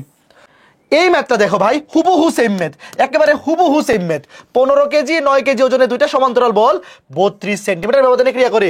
বৃহত্তর বল হতে এদের লব্ধির প্রয়োগ বিন্দু দূরত্ব যখন সদৃশ, ভাই সদৃশ বিসদৃশ যেটাই হোক অলরেডি আমরা পড়ে ফেলছি। দেখছো ভাই, দুইটা বল দিয়ে দিবে, আইদার সদৃশ অথবা বিসদৃশ, মধ্যবর্তী দূরত্ব দিয়ে দিবে। তোমাকে বলবে বৃহত্তর বল হতে লব্ধি দূরত্ব অথবা ক্ষুদ্রতর বল হতে লব্ধি দূরত্ব, যে কোনো একটা বের করতে দিক। আমাদেরকে যে দূরত্বটা বের করতে বলবে সেটাকে আমরা x ধরবো। তারপর বাকি আরেকটা হবে 32 - x, বুঝছো? তারপরে এটা হুবহু সেম, খালি যখন অসদৃশ, এই অসদৃশ আর বিসদৃশ কিন্তু একই কথা। খেয়াল করে দেখো, সেম প্রশ্ন আগেরটাতে চাইছে যখন সদৃশ, তারপর সেম প্রশ্ন পরে যখন বিসদৃশ বা অসদৃশ, একই কথা। এগুলো সব হাউস ওয়াইফ, এগুলো এখন আর করে দিব না ভাই। জাস্ট সদৃশ আর বিসদৃশ দুইটা বল দিয়ে দিবে, তোমাকে লব্ধির মান বের করতে বলতে পারে, লব্ধির ক্রিয়াবিন্দু, বৃহত্তর বল থেকে দূরত্ব অথবা ক্ষুদ্রতর বল থেকে দূরত্ব, এগুলো সব হাউস ওয়াইফ, এগুলো এখন আর করে দেওয়ার দরকার নাই। তারপরে দেখো এই সেম প্রশ্ন চিত্র বানাই দিছে ভাই। অসুবিধা কি দেখো, পি আর কিউ দুইটা সদৃশ সমান্তরাল বল, এই যে লব্ধি এখানে কাজ করতেছে এই বিন্দুতে, দুইটার দূরত্ব হচ্ছে এল, পি থেকে দূরত্ব এক্স, লব্ধির দূরত্ব পি থেকে এক্স, কিউ থেকে এল মাইনাস এক্স। ভাই সেম প্রশ্ন, খালি আগের প্রশ্নটা কি বানাই দিছে, চিত্র বানাই দিছে। প্রশ্নটা বুঝছো যে এ এবং বি বিন্দুতে দুইটা সদৃশ সমান্তরাল বল পি এবং কিউ ক্রিয়ারত, এই এ বি দণ্ডের দৈর্ঘ্য হচ্ছে এল, পি বল থেকে লব্ধির ক্রিয়াবিন্দু, এই যে লব্ধির ক্রিয়াবিন্দু দূরত্ব হচ্ছে এক্স, আর কিউ বল থেকে লব্ধির ক্রিয়াবিন্দু দূরত্ব হচ্ছে এল মাইনাস এক্স। কথা বুঝছো, এই যে এল মাইনাস এক্স। ভাই আগের ম্যাথগুলাই সেম প্রশ্ন, খালি চিত্র বানিয়ে দিছে, এগুলো পারা উচিত। সেম প্রশ্ন তোমাকে এবার বলছে এল এর মান দিয়ে দিছে, কিউ এর মান দিয়ে দিছে, এক্স এর মান দিছে, বলছে পি এর মান কত, তুমি সূত্র বসাবা পি ইন্টু এক্স সমান q into L minus x, তারপর মান বসাই দিবা। হ্যাঁ বুঝছো, পি ইন্টু পি বলে ক্রিয়াবিন্দু থেকে লব্ধি দূরত্ব, মানে পি ইন্টু এক্স সমান q into L minus x, তারপরে মানগুলা বসাই দিলেই শেষ। ভাই এগুলো আর করে দেওয়ার দরকার নেই, আমাদের ক্লাস শেষ, আমাদের ক্লাস আসলে কি শেষ। তারপরে এখানেও সেম দেখো, পি আর কিউ বিন্দুতে এ এবং বি একটা 4 নিউটন একটা 20 নিউটন বিসদৃশ সমান্তরাল বল ক্রিয়ারত, বিসদৃশ সমান্তরাল বল ক্রিয়ারত, তাহলে লব্ধিটা কোন দিকে হবে, যেটা বড়, এখানে কিউ হচ্ছে বড়, তাহলে খেয়াল করে দেখো, আমি একটু চিত্রটা এঁকে দেখাই। এই যে কিউ বলটা হচ্ছে বড় বল, তাহলে লব্ধিটা কোথায় কাজ করবে, যেহেতু বিসদৃশ, বৃহত্তর বলটা যেদিকে আছে সেই দিকে বর্ধিতাংশের উপর, এই দিকে বৃহত্তর বলটা যেদিকে কাজ করতে সেই দিকে, এবং এই লব্ধির মানটা কত হবে দেখো, 20 থেকে 4 বিয়োগ গেলে 16, যদিও এখানে এই লব্ধি বলের মান কত সেটা কোনো কাজ নাই। দেখো এটা ধরছে পি, এটা কিউ, তোমাকে বলছে এ ও বি বল দ্বয়ের লব্ধি আর বিন্দুতে কাজ করে, দেখো আর বিন্দুতে কাজ করে, কোন বিন্দুতে, এটা আর বিন্দু, তোমাকে বলছে পি কিউ এবং কিউ এর অনুপাত। তো ভাই পি কিউ এবং কিউ এর অনুপাত বের করতে খুব ইজি জিনিস, তুমি আগে পি কিউ এর দৈর্ঘ্য বের করবা, পি কিউ এর দৈর্ঘ্য বের করবা, তারপর কিউ আর এর দৈর্ঘ্য বের করবা, এটাও আরো সহজ জিনিস। দেখো এখানে আসলে দৈর্ঘ্য বের করতে পারে, অনুপাত আকারে চলে আসবে। কেমনে দেখো, আগে সূত্রটা বসাই, বিসদৃশ সমান্তরাল বলে সূত্র বসাও, মিলে যাবে। খেয়াল করে দেখো, পি ইন্টু পি বলের ক্রিয়াবিন্দু থেকে লব্ধি দূরত্ব পি আর, সরি পি না তো, এটা তো এ বল, আচ্ছা এখানে ডিরেক্ট মান বসাই দিই। দেখো বলটা হচ্ছে 4 নিউটন, 4 নিউটন ইন্টু 4 নিউটন বলের ক্রিয়াবিন্দু থেকে লব্ধি দূরত্ব, এখানে শোনো, এখানে বলগুলাকে দিছে এ বি আর বিন্দুগুলাকে বলছে পি কিউ আর, উল্টা পাল্টা করো না। দেখো বলের মান হচ্ছে 4 ইন্টু দূরত্ব হচ্ছে পি আর সমান, আরেকটা বলের মান হচ্ছে 20 ইন্টু এই বলের ক্রিয়াবিন্দু থেকে লব্ধির দূরত্ব হচ্ছে কিউ আর। তো দেখো বাইর করতে বলছে কিউ আর এবং পি কিউ এর অনুপাত, তো কিউ আর পাইছি, পি কিউ কই, পি কিউ তো পাই নাই, তো পি কিউ আনতে হবে। কেমনে আনবো দেখো ভাই, সহজ জিনিস, ভয় পাইও না, একদম ইজি জিনিস। দেখো এই যে কিউ আর চলে আসছে, আমার কিউ আর দরকার, এই যে পি কিউ দরকার, পাইছি পি আর, পি কিউ কেমনে পাবো, দেখো পি আর মানে কি, এই যে পি আর, পি আর মানে কি P Q plus Q R, এই দেখো ম্যাথ শেষ, পি আর মানে P Q plus Q R, বুঝছো? এবার ক্যালকুলেশন করো, 4 P Q plus 4 Q R সমান 20 কিউ আর, ম্যাথ শেষ। অনেক সহজ ম্যাথ, দেখছো? এবার দেখো 20 কিউ আর থেকে 4 কিউ আর গেলে 4 পি কিউ সমান 16 কিউ আর, তাইলে অনুপাত চাইছে কি, P Q divide by Q R সমান কত, 16/4 মানে 4, তো নিচে কিছু নাই মানে 1 আছে, নিচে কিছু নাই মানে 1 আছে, মানে 4:1। দেখছো কত সহজ ম্যাথ না ভাই, 4:1, 4:1। দেখছো ভয় পাওয়ার মতো কিছু ছিল এটা, এটা কি ভয় পাওয়ার মতো কিছু ম্যাথ না, তবে একটু ডিফারেন্ট, যা কিছু ডিফারেন্ট, যা কিছু নতুন কনসেপ্ট বা একটু ব্যতিক্রম সবই যশোর বোর্ড বা কুমিল্লা বোর্ড। দেখছো অন্যান্য বোর্ডে কি আসে, জাস্ট তুমি দুইটা বল দিয়ে দিবে, দেখবা মধ্যবর্তী দূরত্ব দিয়ে দিবে, বলবে বৃহত্তর বল থেকে দূরত্ব অথবা ক্ষুদ্রতর বল থেকে লব্ধির ক্রিয়াবিন্দু দূরত্ব। আর যশোর বোর্ড মানে কি, এখানে কিছু না কিছু একটা ঘাপলা থাকবে, ঘাপলা না, এটা তো সহজ জিনিসই, তবে অন্যান্য বোর্ডের চাইতে একটু ব্যতিক্রমে প্রশ্ন আসে, যে পি কিউটা বের করার জন্য এই যে এখানে পি আর থাকবে, পি আর কে ভাঙাইতে হবে, ভাঙাই তারপর তো ইজি, ক্যালকুলেশন তো ইজি, আসলে কঠিন না।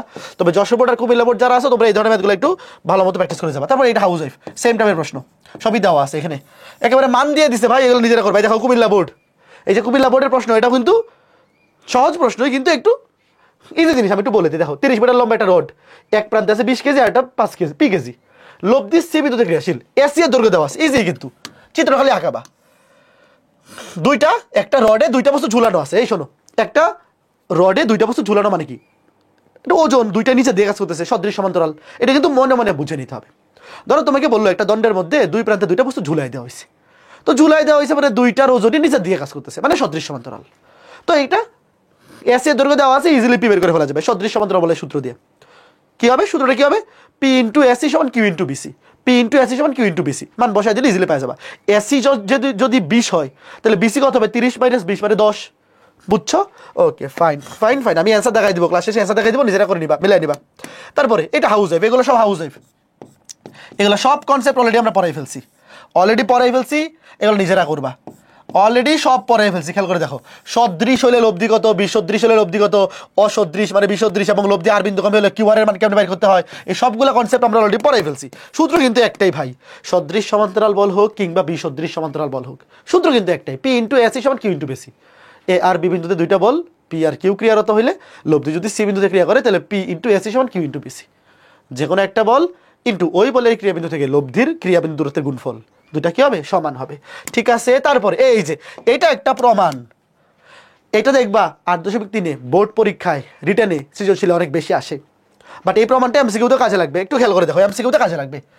এ ও বি বিন্দুতে ক্রিয়ারত পি এবং কিউ দুইটা সদৃশ সমান্তরাল বল যদি পরস্পর অবস্থান বিনিময় করে, অবস্থান বিনিময় মানে হচ্ছে পি চলে যাবে কিউ এর জায়গায়, কিউ চলে আসবে পি এর জায়গায়, কথা বুঝছো? ধরো এ বি একটা দণ্ড, এ বি দণ্ডের দুইটা প্রান্ত বিন্দু, এ বিন্দু এবং বি বিন্দুতে পি আর কিউ কাজ করতেছে, তো যদি এরা এক্সচেঞ্জ হয়ে যায়, যে পি চলে গেল কিউ এর জায়গায়, কিউ চলে আসলো পি এর জায়গায়, তাইলে লব্ধিটা কি আগের জায়গায় থাকবে? লব্ধিটা তো আর আগের জায়গায় থাকবে না, লব্ধিটা একটু সরে যাবে। কতটুকু সরে যাবে সেইটা হচ্ছে যে প্রমাণটা, p minus q divide by p plus q into AB, এটা মুখস্থ করো, এমসিকিউতে লাগবে, এটা ইম্পর্টেন্ট ফর এমসিকিউ, শর্টকাটের জন্য মুখস্থ করে ফেলো। এটা রিটার্নে কিন্তু এটা প্রমাণ, এটা কিন্তু রিটার্ন প্রমাণ, তো এমসিকিউ এর জন্য তো অত বড় প্রমাণ করে পুষাবে না। তুমি মনে রাখো যে দুইটা সদৃশ সমান্তরাল বল, ধরো এটা এবি দূরত্বে ক্রিয়া করতেছে, একটা এ বিন্দুতে একটা বি বিন্দুতে, মানে এদের দূরত্ব হচ্ছে এবি, তাহলে এরা স্থান পরিবর্তন করলে লব্ধি কতটুকু সরে যাবে, p minus q divide by p plus q into AB, AB মানে হচ্ছে দূরত্বটা, এই দুটা বলের মধ্যবর্তী দূরত্ব, পি আর কিউ বলের মধ্যবর্তী দূরত্ব হচ্ছে এবি, তাহলে p minus q divide by p plus q into AB. এইবার দেখো এই যে সেম প্রশ্ন, দেখো 8 ও 6 একক মানে দুইটি সমমুখী সমান্তরাল বল, দেখো 21 একক দূরত্বে ক্রিয়ারত বল দ্বয় অবস্থান বিনিময় করলে লব্ধির ক্রিয়াবিন্দু কত দূরত্বে সরে যাবে? দেখো উত্তর কি, p minus q divide by p plus q, 8 minus 6 divide by 8 plus 6 into AB, AB মানে এদের ক্রিয়াবিন্দুর মধ্যে দূরত্ব কত, 21। এই কথা বুঝছো? সূত্রটা দেখো, p minus q divide by p plus q into AB, AB মানে দুইটা বলের মধ্যবর্তী দূরত্ব, তাহলে এখানে দূরত্ব হচ্ছে 21, তাহলে কত খেয়াল করে দেখো, 8 মাইনাস 6 কত, এখানে হচ্ছে 2, নিচে 8 প্লাস 6 কত 14, তাহলে 2 আর 14 কত 7, 3 7 21 কত 3 একক দূরে সরে যাবে, কথা বুঝছো? এরপরে দেখো সে এই কই গেলাম, আশা করি বুঝতে পেরেছো, হ্যাঁ আশা করি বুঝতে পেরেছো। আচ্ছা শেষ, আমরা একদম লাস্ট ম্যাথে চলে আসছি, আমরা একদম আজকে ক্লাসের লাস্ট এমসিকিউতে চলে আসছি। দেখো কি বলছে, এ বি সি এর তিনটা কৌণিক বিন্দু এ বি সি তে যথাক্রমে পি কিউ আর তিনটা সদৃশ সমান্তরাল বল ক্রিয়াশীল, যদি এই তিনটা সদৃশ সমান্তরাল বলের লব্ধি ত্রিভুজের ভর কেন্দ্রগামী হয় ভাইয়া, তাহলে নিচের কোনটা সঠিক? দেখো এগুলো কিন্তু প্রমাণ, তোমাদের বইয়ে দেখবে 8.3 এরকম অনেকগুলো প্রমাণ আছে, তো মাঝে মধ্যে কিন্তু এই কয়েকটা প্রমাণ এমসিকিউতে ডিরেক্ট চলে আসে, কোনগুলো আসে আমি লিখে দিচ্ছি, একটু পরেই দেখাই দিচ্ছি। তবে আপাতত এই জিনিসটা আগে মুখস্থ করো যে কোনো একটা ত্রিভুজের তিনটা শীর্ষবিন্দুতে পি কিউ আর মানের তিনটা সদৃশ সমান্তরাল বল ক্রিয়া করে যদি এদের ভর কেন্দ্রগামী হয় লব্ধি, মানে এই তিনটা বলের লব্ধি কোন বিন্দুতে কাজ করতেছে, ত্রিভুজের ভর কেন্দ্রে, তাহলে তিনটা বলের মান পরস্পর সমান, তিনটা বলের মান পরস্পর সমান, এটা তোমাদের বইয়ে প্রমাণ আছে। বই তুমি যেই বোর্ড বইটাই ফলো করছো, এগুলো বোর্ডে অনেকবার করে আসা, রিটার্নে বের করে দেখবা বইয়ে প্রমাণটা এইভাবে আছে যে এদের লব্ধি ত্রিভুজের ভর কেন্দ্রগামী হলে প্রমাণ করো যে পি সমান কিউ সমান আর, কথা বুঝছো? এইগুলাকে এখন এমসিকিউ বানিয়ে দিয়ে দিচ্ছে, তাহলে পি কিউ আর তিনটা যদি সমান হয় তাহলে এদের অনুপাত কি হবে, 1:1:1 মানে তিনটা সমান, কথা বুঝছো? তিনটাই কি সমান, তো এটা মুখস্থ করে এমসিকিউতে কিন্তু আসছে, এবং এই টাইপের এমসিকিউ যে এগুলাও পরীক্ষা আসতে পারে, সবগুলো এখানে আছে, একটু মুখস্থ করে ফেলবা। এ বি সি ত্রিভুজের তিনটা বিন্দু এ বি সি তিনটা শীর্ষবিন্দুতে পি কিউ আর তিনটা বল ক্রিয়া করলে লব্ধি যদি ভর কেন্দ্রগামী হয়, দেখো ভর কেন্দ্রগামী হলে মাত্র যেটা দেখাইলাম যে পি সমান কিউ সমান আর তিনটা বলের মান সমান, অন্তকেন্দ্রগামী হইলে পি কিউ আর তিনটা অনুপাত হবে সাইন এ অনুপাত সাইন বি অনুপাত সাইন সি। দেখো এগুলো কিন্তু ইম্পর্টেন্ট, ও এই ভর কেন্দ্র, অন্তকেন্দ্র এবং পরিকেন্দ্র এই তিনটার যে কোনো একটা এমসিকিউতে আসতে পারে, মনে রাখবা ভর কেন্দ্রগামী হইলে তিনটা বলের মান সমান, অন্তকেন্দ্রগামী হইলে 3টা বলে অনুপাত হবে সাইন এ অনুপাত সাইন বি অনুপাত সাইন সি। আর যদি পরিকেন্দ্রগামী হয় তাহলে অনুপাত হবে সাইন 2a অনুপাত সাইন 2b অনুপাত সাইন 2c। অন্তকেন্দ্রগামী হইলে জাস্ট sine A sine B sine C, আর পরিকেন্দ্রগামী হইলে সাইন 2a অনুপাত সাইন 2b অনুপাত সাইন 2c। এগুলো কিন্তু এমসিকিউতে আসতে পারে, এই জিনিসটা মুখস্থ রাখার ট্রাই করবা, এই জিনিসটা কিন্তু মুখস্থ রাখার ট্রাই করবা, ঠিক আছে? ওকে, তো এই ছিল আমাদের স্থিতিবিদ্যা অধ্যায়। তো লাস্টে 8.3-এ কিন্তু টাইপগুলো খুবই অল্প, যদি খালি এই জিনিসটা বুঝে থাকো, এই যে এই পেজে যা কিছু লিখছি এই জিনিসগুলো যদি মাথার মধ্যে ঢুকে থাকে তাহলে 8.3-এর এমসিকিউ ভুল হবে না। 8.3 থেকে একদম সহজ সহজ প্রশ্নই আছে। তো এই ছিল আমাদের স্থিতিবিদ্যা অধ্যায়ের one shot MCQ class. Board পরীক্ষার জন্য প্রয়োজনীয় সবগুলো টাইপ কভার করে দিছি। যে ম্যাথগুলো বাড়ির কাজ দিছি অবশ্যই নিজেরা ট্রাই করে উত্তর মিলাবা, আমি ক্লাসের স্লাইডে কিন্তু উত্তর দিয়ে দিব, দেখাই দিব। তো সবাই ভালো থাকো, সুস্থ থাকো, পরবর্তী অধ্যায়ের ওয়ান শট এমসিকিউ ক্লাসে দেখা হবে। আর এইচএসসি 25 ব্যাচ যারা আসো তোমাদের উদ্দেশ্যে আরেকটু কথা বলে যাই, পরীক্ষার আর মাত্র 20টা দিন বাকি। এই 20টা দিন নিজেকে মোটিভেটেড রেখে যত বেশি পারো পড়াশোনা করো। এখন এই শেষ টাইমে একটু হতাশা আসবে, একটু মাঝে মধ্যে মনে হবে আর পারতেছি না, একটু মনের মধ্যে অস্থিরতা কাজ করবে, বাট তুমি মনে রাখো যে সময়টা আছে এইটাই, মানে টেনশন করলেই টেনশন বাড়বে, যত বেশি টেনশন হবে তত বেশি পড়বা। এই নীতিতে কাজ করো, পড়ো, তাহলে দেখবা যে পড়াশোনাটা ভালো মতো আগাচ্ছে। সবার জন্য অনেক শুভকামনা, পরবর্তী ক্লাসে দেখা হবে, টাটা।